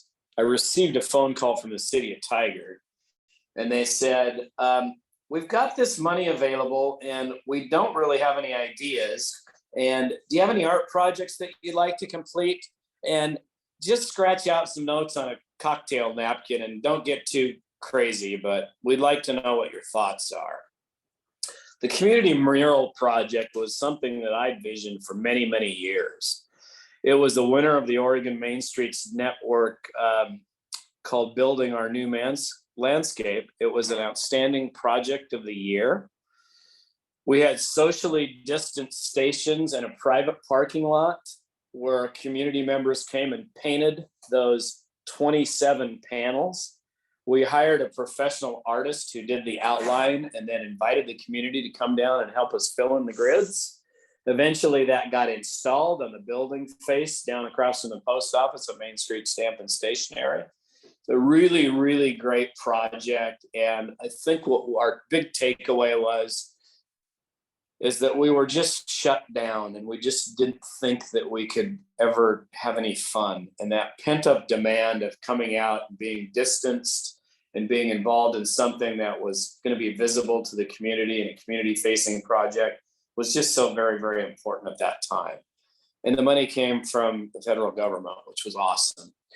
We used Emily Lux. She's an art teacher out of Beaverton. She's a wonderful muralist. That's actually stop sign material. So those are corrugated, very thin panels that were cut into 4x7 sections. And there's actually, I think, 27 of them there. Fun project. Let's look at case study number 2. Caitlin, do you have a video for this? Yes, I have your video link. I can stop share here. Let's watch the video first. Are you hungry for some food and sun? We can't see you. Is that showing? Not quite yet. Here we go. I mean, I heard food, so I'm I in. know. Food. All right, let me make sure it's sharing sound. There we go. Are you hungry for some food and fun? Then come stroll, share, and savor at the 2019 Taste of Tigard Food Festival in downtown Tigard. Saturday, June 1st. Admission is free. The Taste of Tigard is an opportunity to sample some amazing culinary innovations and tasty treats while listening to live music with a lineup of musicians including Ty Curtis Duo, Palante, My Happy Pill, and many more. So set a reminder for Saturday, June 1st and come out for some good food and great fun at the 2019 Taste of Tigard Food Festival.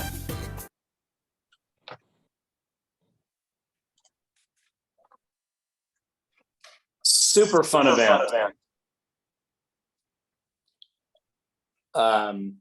One thing that I want to point out is if you look at the graphic, it says sip, savor, and stroll.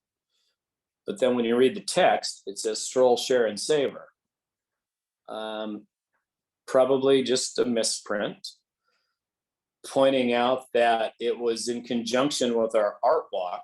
So we were able to celebrate food as an art form. Interestingly enough, the folks at the city that planned this event weren't going to be available to execute it on day of. They asked our organization to get involved. I have decades of event experience. I said, I'll tell you what, I will come and lead the event for you. And I'm going to ask that you make a $2,500 contribution for my time, which I'm volunteering to the Tigard Downtown Alliance. It was an interesting day. A few things went sideways. A lot of vendors ran out of food. We had an overwhelming amount of attendance. It was a very warm day. there wasn't enough shade. And it had some great partnership components. So there was good and bad that came out of that. And I don't know that there's ever a crystal ball in events, but the lesson would be to learn from your past experiences. And remember, it's only a mistake if you did it twice. We can always chalk it up to a learning lesson the first time. Fun event. Had been a vision of the city's for some time. About a $20,000 budget. And I'm here to tell you, you can have a pretty fun party if you got 20 grand. It's not probably a financially stable model with the cost of the infrastructure, the entertainment, the power generation, the restrooms, all the things that it takes to make the festival happen. But if you've got, I don't want to say a sponsor or a funder with deep pockets, you have a lot of fun. This is a really great event. A lot was learned, and I don't know if we'll see it again in 22 or not. I've heard snifflings that they're considering it, but I think I do think that we'll probably see it next year one more time. Let's look at partnership example case study number 3. This is a wordy slide, but the short story is that Tualatin Valley Creates came up with this concept to have interactive musical benches in 5 communities. They work with Forest Grove, the Tiger Downtown Alliance, City of Tiger, the Beaverton Downtown Association, Beaverton Art Program, Cedar Mill Business Association, and developed the scope of the collection. The 3 musical benches that you see there have tubes that are hanging that are at different lengths, which make different audible sounds. They're here in our Main Street, and they're on loan for 5 years, in which then they will rotate to another jurisdiction. It's a sustainable model from Tualatin Valley Creates that was funded by the Washington County Commissioners. It was a really fun project to be engaged in. There were 4 very, very different benches. And if you want to learn more about that project, look up Tualatin Valley Creates and do a deeper dive. Super fun project. And we're really proud to have that piece of art on our Main Street here.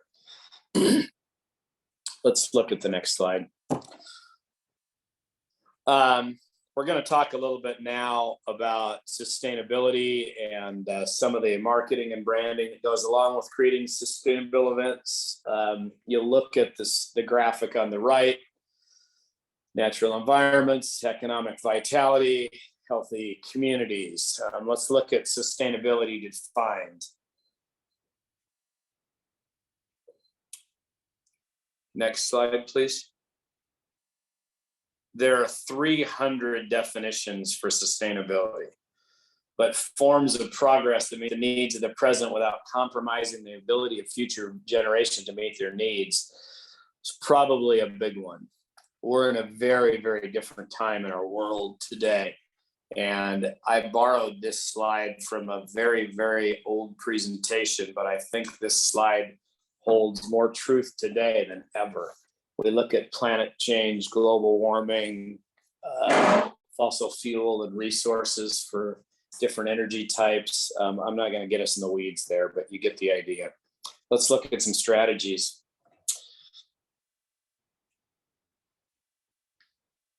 Do you have a sustainability policy? Should you create one? How do you do that? Start with a low-hanging fruit. What practices are in place? What additions to systems do you already have? Garbage is a great place to start. I hate to say that, but composting, recycling, those items are common in most of our communities. As I speak on sustainability nationally, I go to markets like New Orleans and I realize they still eat food out of styrofoam containers and they don't recycle glass, and glass is made from sand, and there's sand all over the place in New Orleans. And I'm having a hard time with that. I go to markets like Texas and they look at me like I'm crazy. What do you mean you recycle everything? Do you folks bleed green in Oregon or red? Are you strategic or tactical? I'm suggesting that you need to be both. Can you create a green team? who are the people that have passions for this? And then forward thinking, a continuous improvement plan. Go back to that iterative approach. Let's look at our process here.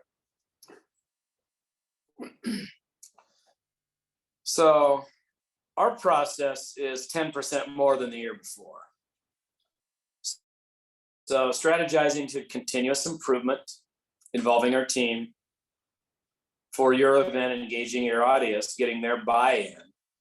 And please understand, as we look at the communities from different parts of the state, the resources are different.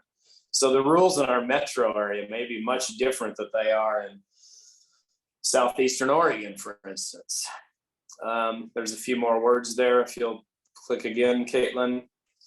Network with other sustainable-minded partners, and measuring success using non-traditional tools. In some events I work with, one that comes to mind is the Shamrock Run, which is probably one of the largest running events in downtown Portland that my company's been involved in for many years.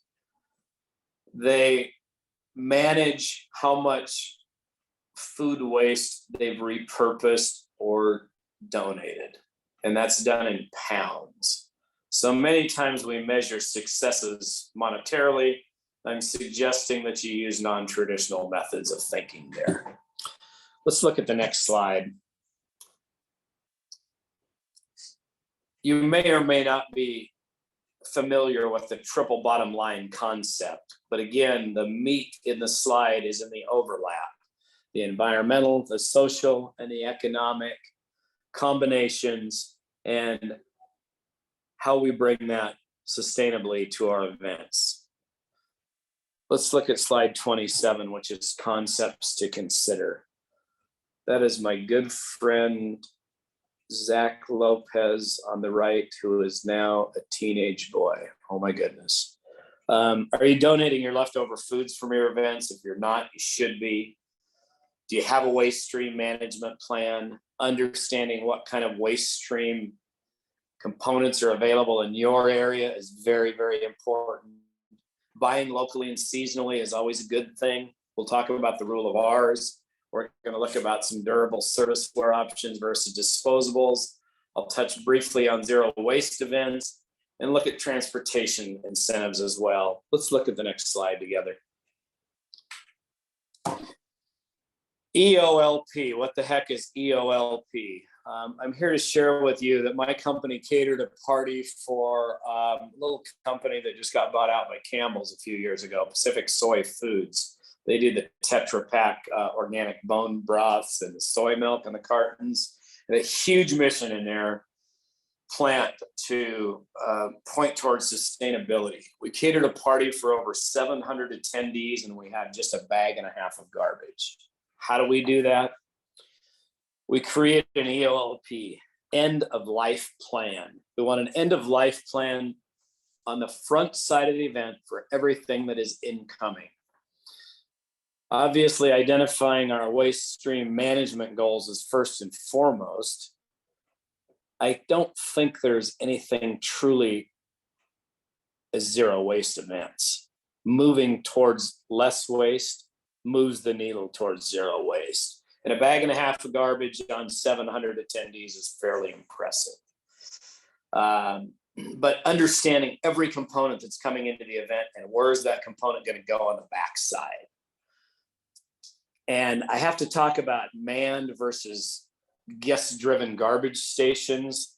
The slide on the left is obviously the bins that we see in some of our communities or convention centers, reminding that if you don't put the stuff in the right bin, you have a contaminated waste stream.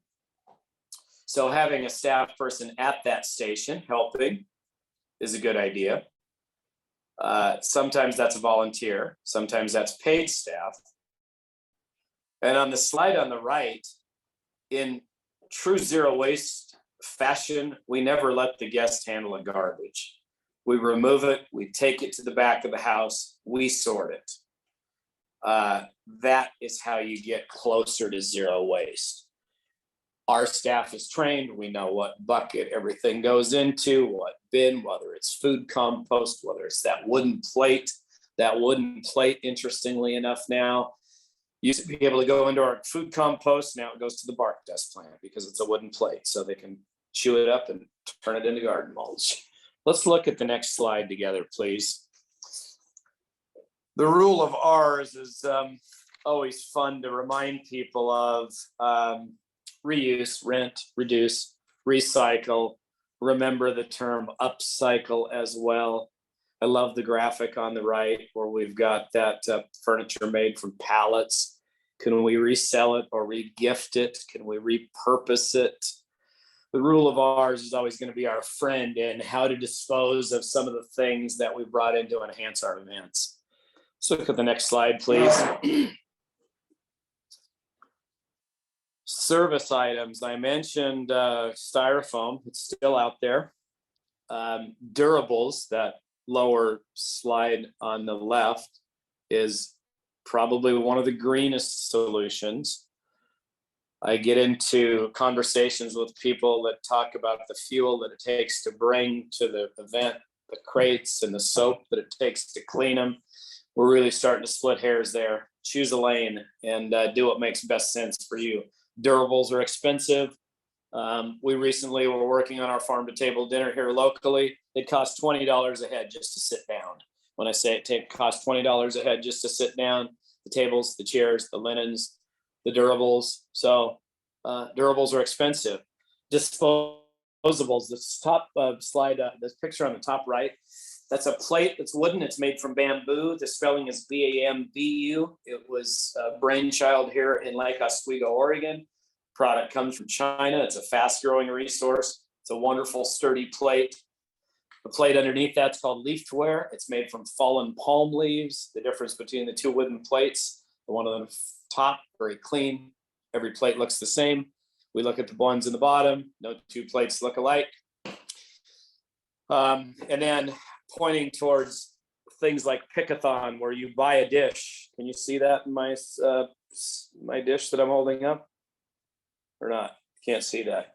There are some wonderful alternatives to durables out there, and I'm happy to share those resources with you. Let's look at transportation incentives. Multimodal alternatives is a great concept. We're trying to get always people out of their cars. So can we incentivize attendees to bike, carpool, use mass transit, walk, bring them in on biodiesel buses? Is there incentives? Are there partners? Are there sponsors who can help us? The idea is to incentivize your attendees to use multimodal transportation methods. Let's look at the next slide.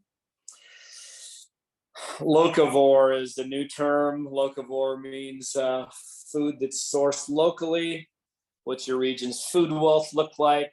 Can 100-mile menus mean everything that's on the plate is from within 100 miles? What's seasonal, regional, local, organic? What's sustainably grown?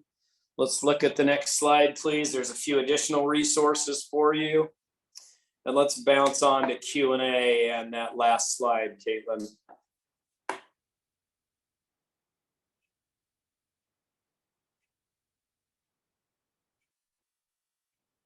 Awesome. Steve, thank you so much for this content packed and like recommendation, best practices packed slide deck. We're going to leave the slide up for like 30 more seconds so folks can capture your contact information. Sounds like they can connect with you on like a whole bunch of social media. That's awesome. I'm going to be adding you on LinkedIn right after. We had one question come through the chat already, and then I might have a couple of questions as well. So folks, please write your questions in chat. We're just so lucky to have an expert like Steve on the call who's ran into all sorts of situations with all sizes of events before. The number one question that we have for you is about tiered sponsorships, like the customized sponsorship structure, like gold, silver, and bronze.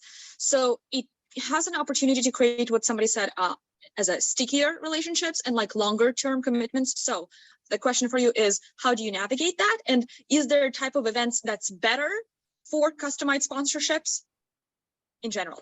Thank you. Obviously, the larger event needs more dollars. All events, I think, have the opportunity to integrate and involve sponsors. A small event might be $100, $250, and $500 level. A large scale, it might be 10,000, 5,000, 2,500, 1,000, or a friend of at 250. Again, matching those sponsors to the area or the zone. I mentioned Kids Zone, Children's Academy, or Kids Day School.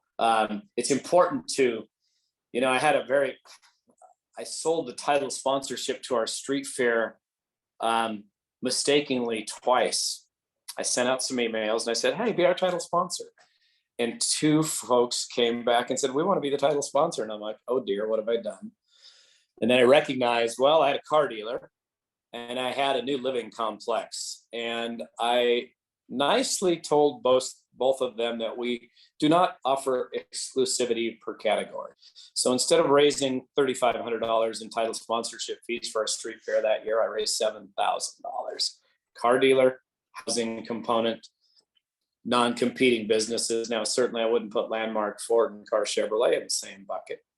But I think all events have the opportunity to integrate sponsors at whatever levels you might dream up. And then it goes back to those gives and gets. What can you offer? Social media shout outs?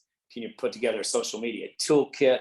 One thing I didn't mention is when you get your stakeholder buy-in, you want that cross-promotion component as well. So those sponsors might have databases that you don't have, and that's a really great tool to use. We also have pointed towards Ticket Tomato now, which is doing all of our registration. So a little bit off topic, but I hope I answered the question.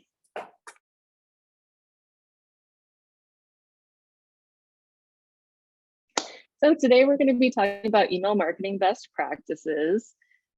Really excited to share some tips and tricks with you all. So as Marta already gave me a great intro, so I don't really need to go over this, but I'm a designer and marketer, and I've worked in various industries. So most notably, while I lived in Denver, I managed the marketing for a liquor store and beverage catering company. So it was an interesting mix of sort of event marketing, since we mostly bartended weddings and corporate events, but also a physical retail location. But I also did some marketing for Performing Arts Center, and then help other small businesses work on their marketing strategies and execution. And I've got my website in the bottom corner on all the slides. And I can share my email as well, although it's pretty much the same. It's just rachelworthy@gmail.com. So today we'll go over the key components of a marketing email, along with tips and tricks so that you can make the most of your email sends. So we'll talk about popular platforms in case you don't have a platform picked out, you're looking to make a switch, finding the right fit with those platforms, email deliverability. We want to make sure you don't land in spam folders. Enticing opens, a lot about subject line and preview text, writing for email, the design, accessibility, and measuring success, because why do all of this work if you don't have anything to show for it? So now some popular platforms. I just chose 4 of ones that I see used a lot. There's dozens of email marketing platforms out there now, and most of them have similar functions. So one of the most popular ones that I've come across has been MailChimp. Now MailChimp has free and premium plans. They offer a lot of audience segmentation, so you can create separate lists, you can tag your users, and really find different ways to organize your audience. But they also have the option to create social ads if you want to manage them through it. You can do a bit of automation there as well, and it plays really well with different websites for creating email signups. Now, HubSpot, they have a free version. This one is a great option if you want to store a lot of information on your customers or your audience. You can create custom fields. There's a paid version of HubSpot that does get pretty expensive, but it is a great tool. One of the things I really like about HubSpot, whether you decide to use them or not, is they have free training with their HubSpot Academy. So you can get an email marketing certification through HubSpot for free. And it's just at your own pace, virtual classes. Now, Contact is one that was requested for me to talk about. I am not super familiar with using it myself, but they do have a free 2-month trial, and I've heard they have great mobile-friendly templates and that their email automation is pretty simple, which is definitely nice to have. Let's see. And then MailerLite is one that's a really good intro. Since it's pretty simple, it's easier to use, it's free, it's got kind of all the basic features you need. And then all of these also have A/B testing. So basically, the most often that I use that is for subject lines. So you can choose 2 subject lines, test them on your audience, and whichever one performs better, the platform will send the rest of your emails to it. So like in MailChimp, I can write 2 subject lines, send it to like a 10% sample size of my audience. It chooses which one gets more opens or clicks, and then it'll send the rest of your emails with the winning subject.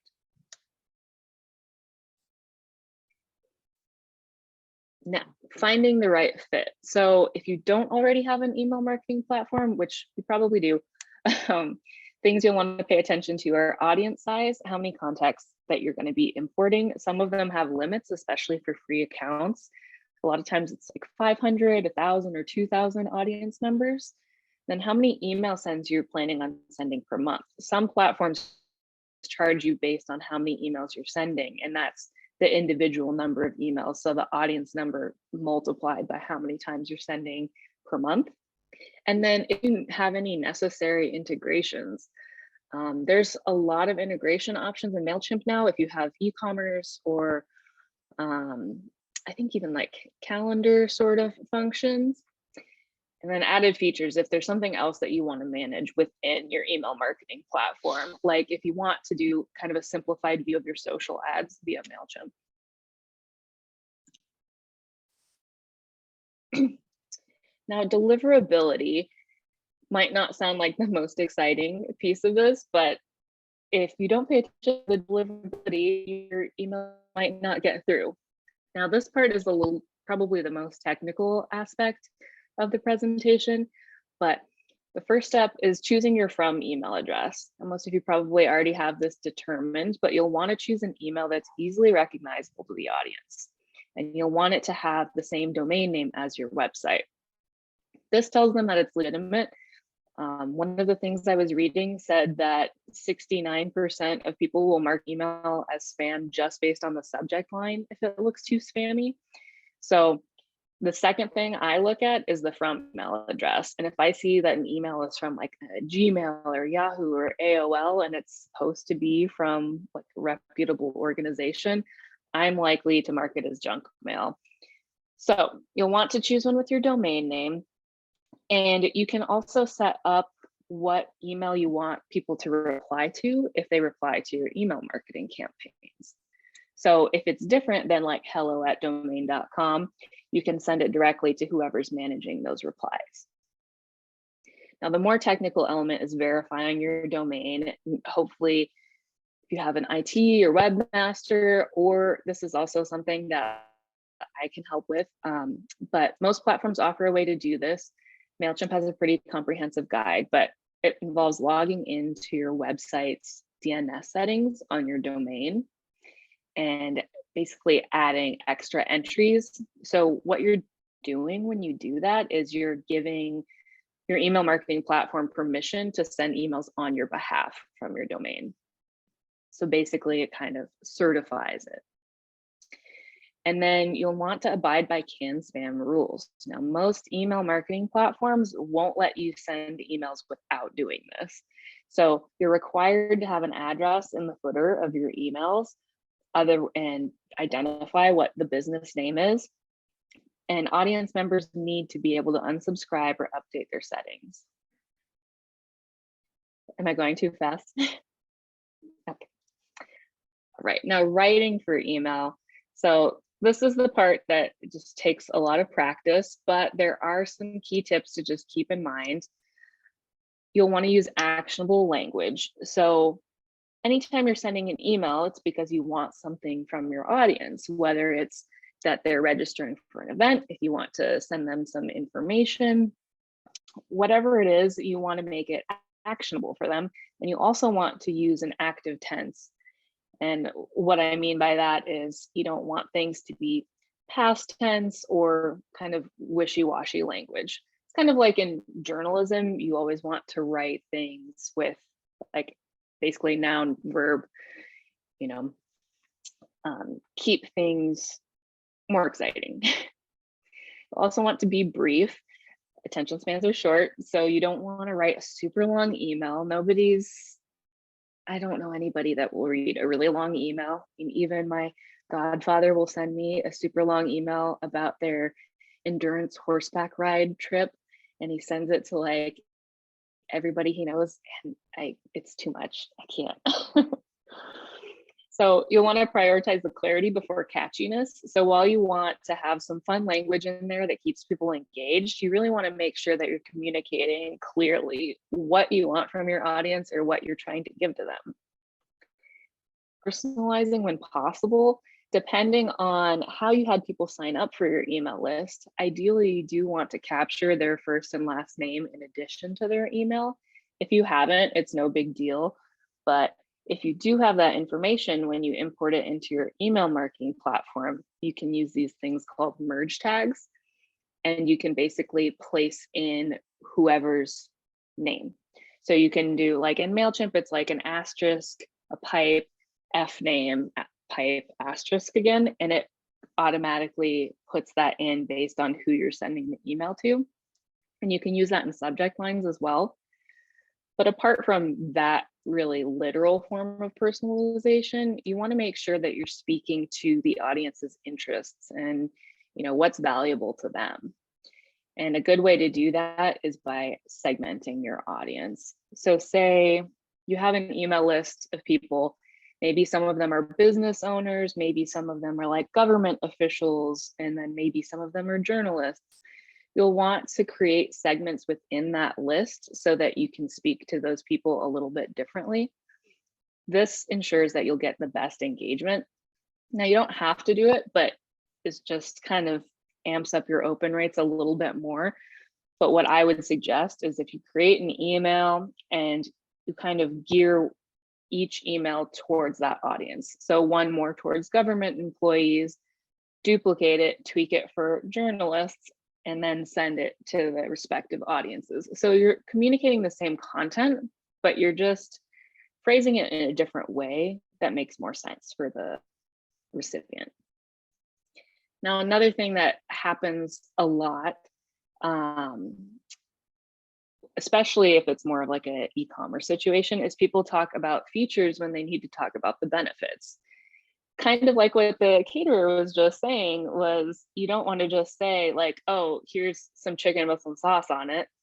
No, you want to attend this event because what you're going to take away from it, you're going to learn new skills. You're going to be able to improve your business for whatever it is. You want to show them why this is worth their time. And then writing in the second person is pretty standard practice for email marketing. So that's using the pronouns you, your, makes things actionable and speaks to your audience. Now, for enticing opens, difference between the subject line and preview text. So with the subject line, you can get a little bit creative here, make it a little bit more fun, but you want it to be short and snappy. I think that the maximum is usually 35 characters for a subject line. So you want to keep it really short. You don't want to have like a full sentence. You don't want it to run past. Basically, you want people to read the whole subject line if they're viewing the email on their phone email app. Now, where you can get a little bit more in depth though is your preview text. So this, if you don't automatically update it yourself, most email clients will fill in the preview text with whatever the first sentence is of your email, but that might not be the sentence that sums up the whole email the best. So you really want to take a second to customize that. This is where you can give them a little bit more context. Personally, if I have something with an event that has a date, I'll like to include that in the preview text or include the action that you want them to take, such as register by like September 30th to attend this webinar or something like that. Now, some do's and don'ts for email subject lines. Do leverage urgency. That do have a 22% higher open rate, according to another email client, Emma. Now, this isn't to say that you want to include spammy verbiage, though, under the don'ts.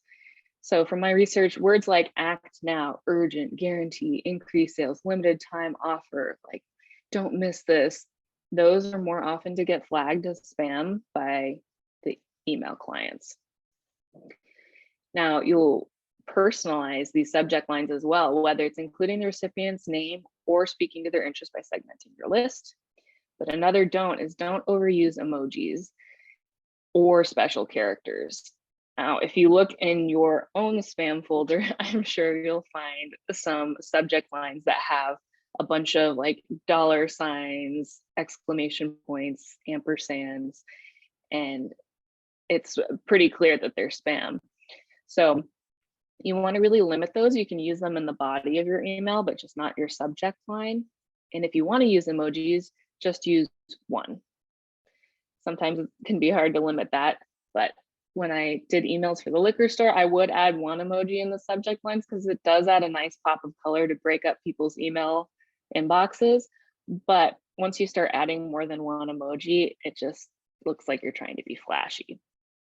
Another key takeaway is don't shout at your audience. Don't use all caps in your subject line. Don't use more than one exclamation point. Often one of the number one, I think, marketing mistakes people make is using too many exclamation points. But no matter what the email is that you're sending, you want to make sure that you're providing value for your audience, not just your company. So put yourself in your recipient's shoes, think about what kind of emails you would want to receive. You know, I think we all want relevant information to us in our inboxes, and finding out about cool opportunities or how you can support your community. On the design side of things, imagery is definitely important for emails. I try to make my emails a little bit more imagery first. We know that the content usually comes from the copy, but if you can communicate what the email is going to be about or what you're trying to accomplish with your imagery, definitely do it. I try to start with a larger image size for the first image in the email, but you want to be sure that it's sized appropriately so that it'll load properly when people open it. If it's a huge file size, it just slows things down. And if an email takes more than a few seconds to load, people might click away. And then this is more of a design nerd element, but it helps if you make sure your photo is in RGB color mode. A little bit of background on that is digitally design is in RGB because computers present colors with red, green, and blue dots versus printing is CMYK, cyan, magenta, yellow, and the K stands for black. If you've ever filled a printer cartridge. Now on copy, it's the substance of the email, but again, keep it brief. Clarity is key. You want to give the audience a key takeaway. And then the call to action. This is kind of like the whole point of the email is what action do you want your viewer to take? The CTAs, I usually use buttons because they work the best. I mean, they're larger target. Don't forget to double check your links. Always double check the links. But you can also add links in text within your body copy, but I usually reserve those for supplemental information. Like it might not be the main topic of the email, but if somebody wanted to learn more, sometimes I'll throw in some in-text links. Like say, okay, we're having this OEDA workshop, learn a little bit more about OEDA in the in-text link, but register for the workshop as a CTA. And CTA is call to action. On the accessibility side, one thing that's often forgotten is inserting image alternate text. So this screenshot is just an example. I think this was MailerLite of what it might look like inside the email marketing platform. But you'll basically select your image and it'll give you the option to type in alternate text. This is extra important if you have a logo in the header of your email. You'll want to write whatever the logo says in the image alternate text. For the main images, you just kind of want a basic description. So for this, it could be just like, looks like what, like mussels on a plate, or like seafood or something. It doesn't have to be crazy specific, just the general gist. And the reason you want to do this is meeting accessibility requirements. Those who are visually impaired, they might be using screen readers, which literally reads their emails out loud to them. And you want them to know what they're missing with the imagery. If the imagery is an important component of your email, which you should be visually communicating as well, you'll want to make sure that that's there. But this also helps if you're sending to like a work email address. I know when I've had emails through Outlook and it won't load images right away, you just see the alternate text until the image loads. Now, having that filled out gives people an idea of what the email is about to say and might encourage them to load the images, or at least they know what's happening. Another piece of accessibility is maintaining a logical structure. You'll want to start with, your logo or your business name, have your headline, have your first image, have your body, and then have your call to action button towards the bottom. It just makes things easier. Using header styles also helps with screen readers because it will differentiate in the way that it reads the text to the user. And then color contrast is important too. You don't want to put, light text over a light image. So in this example, they have an appropriate amount of color contrast because you can tell that they added some sort of overlay to darken the photo. There are websites, which I can try to find out the name of them if somebody needs it, but it should be easy to Google, where you can upload an image with text on it or submit a screenshot and it'll tell you if the contrast is high enough. Like in my work with Iron Creative for doing ads for Macy's, they sent us that link to double check it, because if it's too light of a background with light text, it just doesn't meet the requirements for their ads. And you want to make things as easy to read as possible. Now, measuring success, important piece of it all. Depending on what your business is or your company or organization, measuring success might look different for you. So everybody should come up with their own KPI, key performance indicator for marketing. Some common ones for emails are open rate, click rate, and conversion rate. Now, I took the liberty of looking up some data to give you an idea of average numbers so you can use them as benchmarks. So the average open rate across industries, according to MailChimp, is about 21.33%. Now, I think it's helpful to have these benchmarks in there because when I first started sending emails with email marketing, I was hoping for like an 80% open rate or something like that. Unfortunately, that's just not going to happen unless it's very, very specific to your audience. So you can expect around 21%, but if it's less than that, maybe that's a sign to do something a little bit different. If it's more than that, then you know that you're doing great. Now, the click rate, this statistic always bummed me out was when I would see only a 1 or 2% click rate. The average is 2.62%. And the click to open is 20 to 30%. So what that means is out of the 21.33% of people that opened your email, 20 to 30% of those people are likely to click.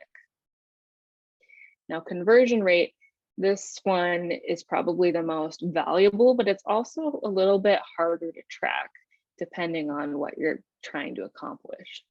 So this is determined by the audience members clicking through the content and completing the desired action. So if it's registering for an event and it's a digital event, that could be pretty easy to track. You could look at, what percentage of people basically just take the number of people that registered, divided out by the number of people you sent the email to. In 2020, the conversion rate actually went up according to Brilliance, and they were saying it was 15.11%, which sounds a little high to me. So I think it depends on what kind of conversion you're looking for. Other examples of conversions could be if you're selling something, how many people purchased a product based on the email. And you can get really granular with your tracking A lot of email marketing platforms will do this for you, but you can create tracking links. So Google, if you just Google the Google URL builder, if you have Google Analytics set up, especially this helps, but you can create parameters for whatever your link is. So you can enter like the medium, that it's email, content, that it's like a newsletter, and the campaign, say it's like fall event or something like that. And you can put that in, and then you can see all the traffic to your website that came from that specific link. But depending on your email marketing platform, you probably won't need to go that in depth. Like MailChimp will usually, show you how many clicks. And if you're in Google Analytics in your website, it'll usually tell you on acquisition if some of the traffic came from email. But if you're sending a lot of emails, it might be nice to know which email generated the most traffic. So now for the workshop element, if nobody has questions yet, I thought that we could take a stab at writing some subject lines and preview text. Bonus points if you want to write a header or CTA button. Came up with a few prompts. If these don't sound anything like something you might actually use, feel free to come up with your own, but I thought we could take 10 or 15 minutes. People could write down their mock subject line and preview text, and then we could come back and share them.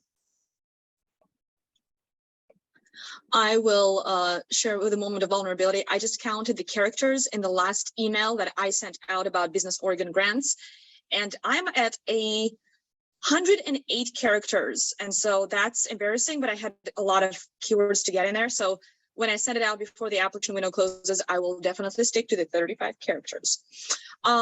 Nicole McNew, who is with EDCO, I know that. She wrote her subject in chat. Announcing the startups pitching at next Thursday's Pub Talk preview. 8 companies from across the region compete to advance to the BVC stage. That's And I'm great. guessing BVC is Bend Venture Conference. Let's talk. Yeah, I really like the preview text there. It kind of creates a little bit of suspense of that, like 8 companies from across the region are competing. I think maybe to Marta's point, maybe spelling out what the BVC stands for. Preview text, you have the opportunity to run a little bit longer.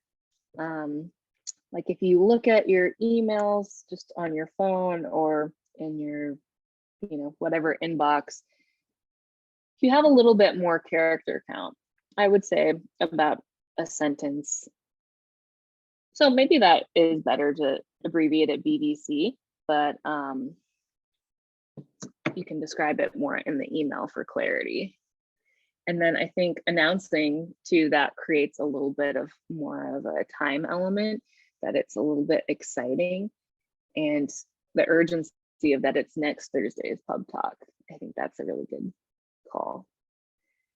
For this other one from Sheila, annual gala, the moment has arrived. Preview, we're thrilled to invite you to our 10th annual gala, new location, check it out. We'd love for you to join us. So on this one, I think maybe changing around the subject a little bit to be like, the moment has arrived, join us for our annual gala or something like that. It feels a little bit more vague. You could include the date of the gala in the subject line or the preview text to add a little bit of that urgency. And then I generally try to avoid exclamations in the preview text, just because preview text I see is a little bit more informational. And dinner and drinks and networking. Oh my, the OEDA annual gala is here. Join us for our annual fall gala located at the Ballroom in Bay City, Oregon this September. Registration is open now. Don't wait another minute to reserve your seat at the biggest event of the fall season. So now for this one, I think that is the first paragraph supposed to be the subject line?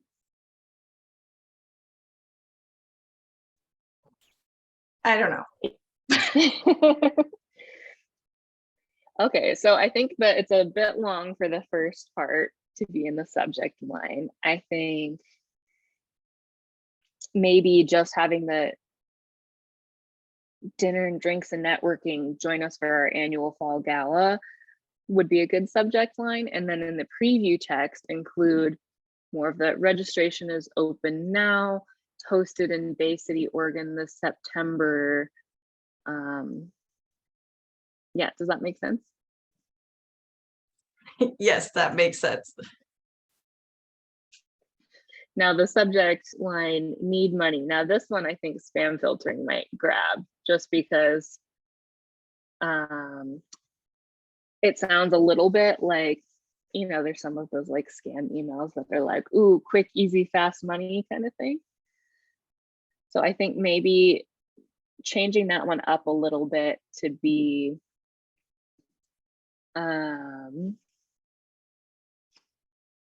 I think a preview text works. Apply by August 32nd to be considered. Maybe say apply to be considered for X fund, like whatever the grant money like organization is called, to give it a little bit more legitimacy. And then the subject, maybe say like the name of the organization, like the city of Coburg is offering grants to help build your business, or applications are open for grant money to help fuel your business, and then have some more info on the preview. Let's see. So the subject line, storefront facelift funds available until Tuesday. That one could work. I think maybe. I don't know. Can you hear me, Rachel? Yes. Yeah, that was mine, and I accidentally. This is Kathy Smith. I'm the small. I accidentally hit send after the subject instead of just. And so preview line is scroll down, and you'll see the preview line and see how it works all together. Thank you. Okay. Okay, storefront facelift funds available until next Tuesday. Preview small businesses are eligible to apply for up to $10,000 in grants. I think that's a great preview line. It's nice and specific. In the subject line, I think, yeah, I mean, I think that works. Maybe a little bit more detail if somebody's not familiar with the storefront facelift funds. So maybe having a little bit about like where these funds are coming from, but I like how short it is though, for sure. So Rachel, just a question for clarity. This is something I'm personally curious about. Is it best practice to include the organization's name in somewhere in the subject or preview line, even though it's coming from someone in the organization and will have like their email address? It depends on what you set your sender name as. So if you choose the email address that's like hello@domain.com, and then you have your organization title as the sender name, then you don't really need to have the organization in the subject line. For some of these ones, if it's like grant funding, I think it's helpful to see where it might be coming from to add a little bit more legitimacy. But for like OEDA, I could see putting the acronym in the subject line, even though the sender has like the full name. Does that make sense? I think generally you don't need to do it. It depends on what your send name is. Right. So just always take that into consideration when you're writing your subject line of, you know, if that's providing the information they need, then great. Okay, so if it's just my name, and even though my email address has Greater Portland Inc. in it, you would still want to include GPI, Greater Portland Inc. somewhere in the subject line. I would say so if it's just Okay. saying it's like from Anamaram. Yeah, I think that saying like Greater Portland wants you to whatever it is. Yeah. Okay, that's really helpful. Thank you. Amy, you have a hand raised. So this is one we just did, and we use MailChimp, and our subject line is manufacturing through change.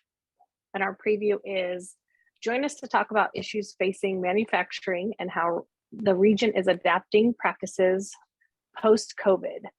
Wednesday, August 24th at Stone River Vineyard, 4 to 6. beverages and snacks provided, and then we did a register now button.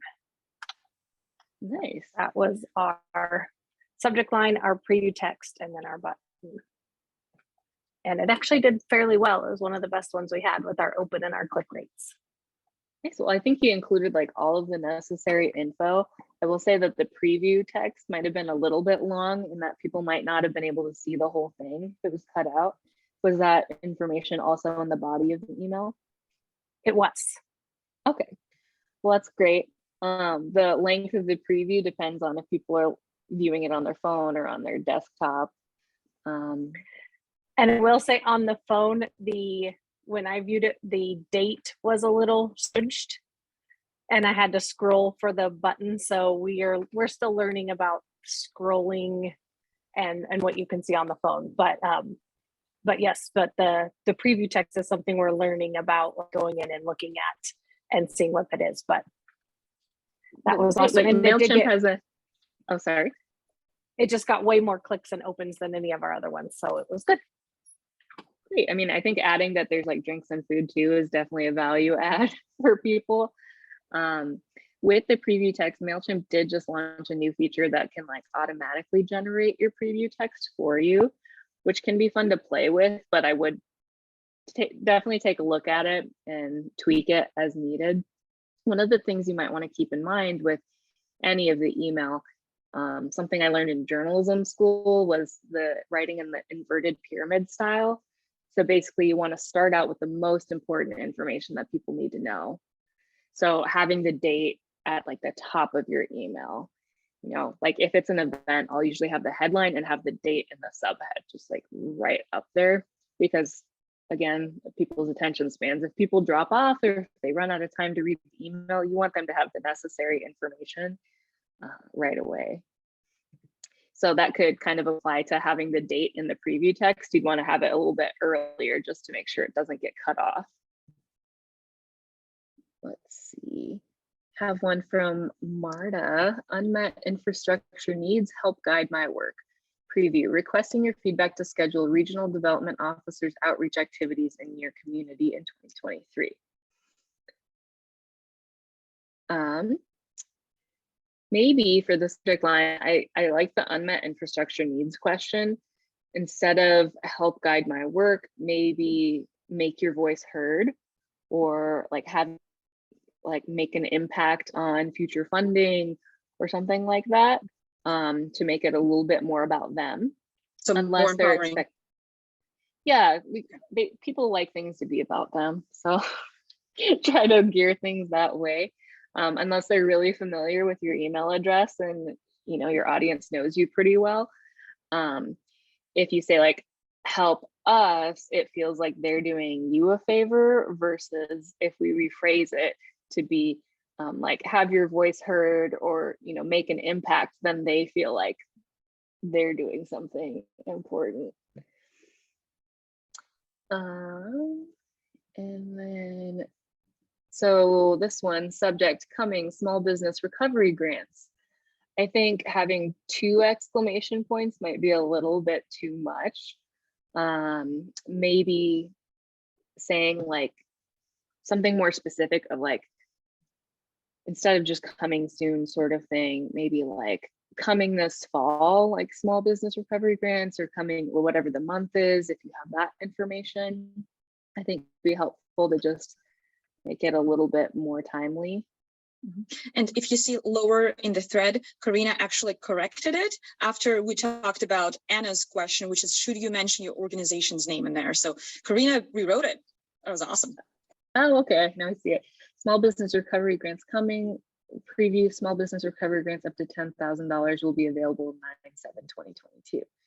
Now, so for this one, for the preview text, it's a little bit redundant with the subject line, because the way it'll appear in their inbox is they'll see the subject with the preview right underneath it. So the way it's written right now, it'll say small business recovery, small business recovery.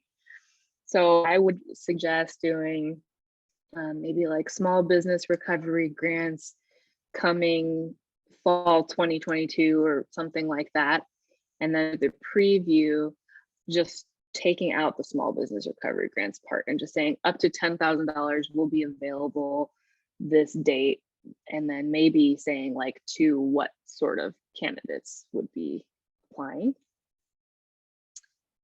Let's see what else. Oh, I missed this one up here. New business expanding the high-tech manufacturing profile of Yamhill County. Is there a preview line with that one? So this is Abisha. I started to type it, but I accidentally hit enter. And I'm not the marketing professional for my organization. So what I'm really taking away from this conversation is how to write more effective emails, maybe, right? Like how to capture my audience. And my audience in this would be like my board of commissioners or something like that. So, so that was the audience. Oh, great. That's helpful.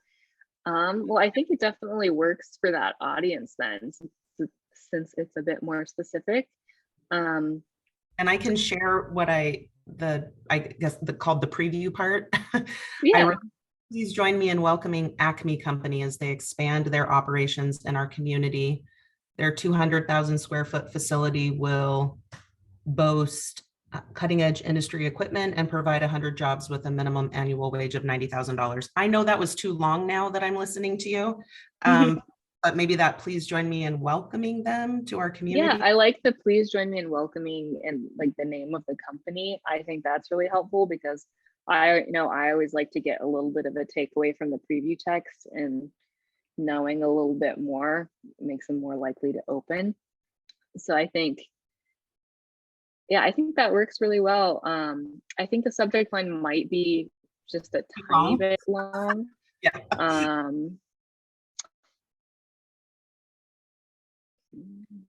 Yeah, I'm gonna play with that. I think it is too long as well. But it's the, or maybe even just reordering it a little bit. Maybe like New Yamhill County business expanding the high-tech manufacturing or something like that. But I think it's close. Or high-tech manufacturing expanding in Yamhill. Okay. Yeah, that sounds great. Thank you. Yeah. Let's see. Then there's subject Jay's Bakery. You have been invited. Preview, please join the city for its first food truck festival, looking for interested vendors. Now this one, I feel like the lead was buried a little bit. If the goal of the email is to find some interested vendors for this event, I think you'd want to have that higher up. So is Jay's Bakery, is that the personalization like merge tag for that subject line, Tina? Yeah, I was trying to outline like a specific like bakery and their name. Yeah, so maybe let's see, how would I rephrase it? Maybe like you're invited to join us for just where it gets tricky.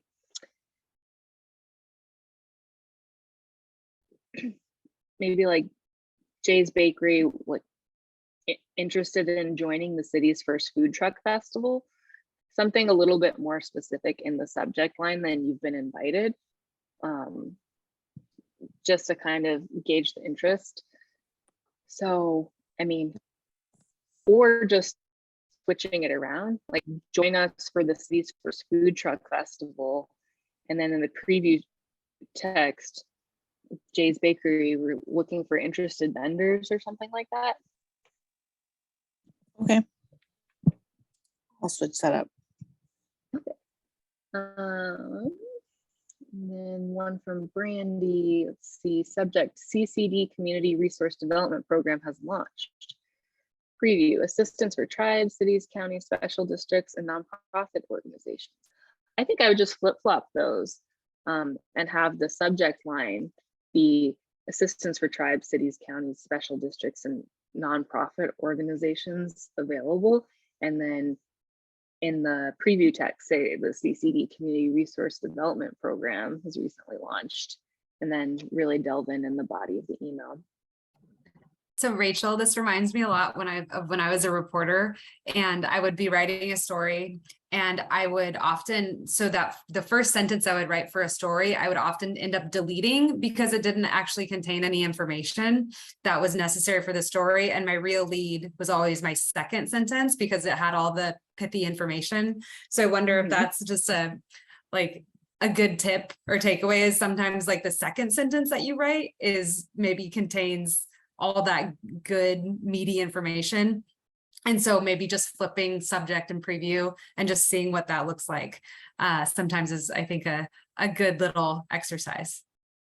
Yeah, I think that's a great takeaway. I definitely think that thinking of emails almost like a journalist does sort of help, especially when you're trying to just get to like, what's the like really key, like if you can only say what this email is about in 35 characters, you know, what's the real like meat of the email? And I like to do it where, you know, it leaves a little bit of mystery, like they want to find out more, but there's enough info there to be intriguing. Let's see.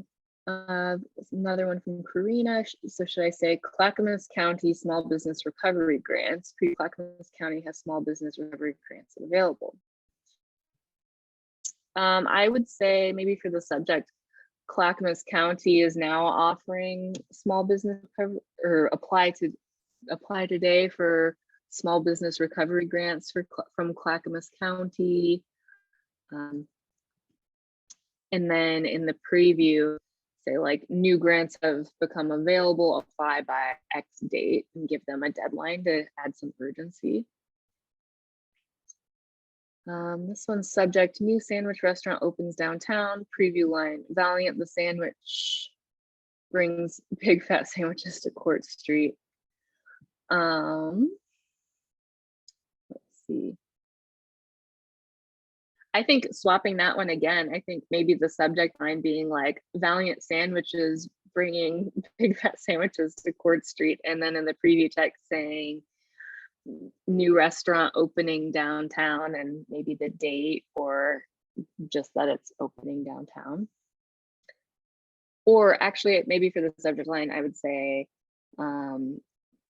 Valiant Sandwiches is bringing big fat sandwiches to downtown, and then in the preview text be more specific with Court Street. Oh, and then side note about marketing, Valiant the sandwich put on social media yesterday that they had a new location, but they did not say where. Yep, that's one of those things. Sometimes you have to take a step back and think, especially when you're in an organization, right? With what we're talking about with Anna about having a little bit about the org in the subject line, if you're the sender name, it's really easy to get bogged down with, well, doesn't everybody know what I know about my organization? And you really have to kind of take a step back and think, okay, if I didn't have any context for this, what's the info that I would need to know? Just like not posting where the new location is, or when people say like, check out our website, but they don't list the website, kind of leave people hanging.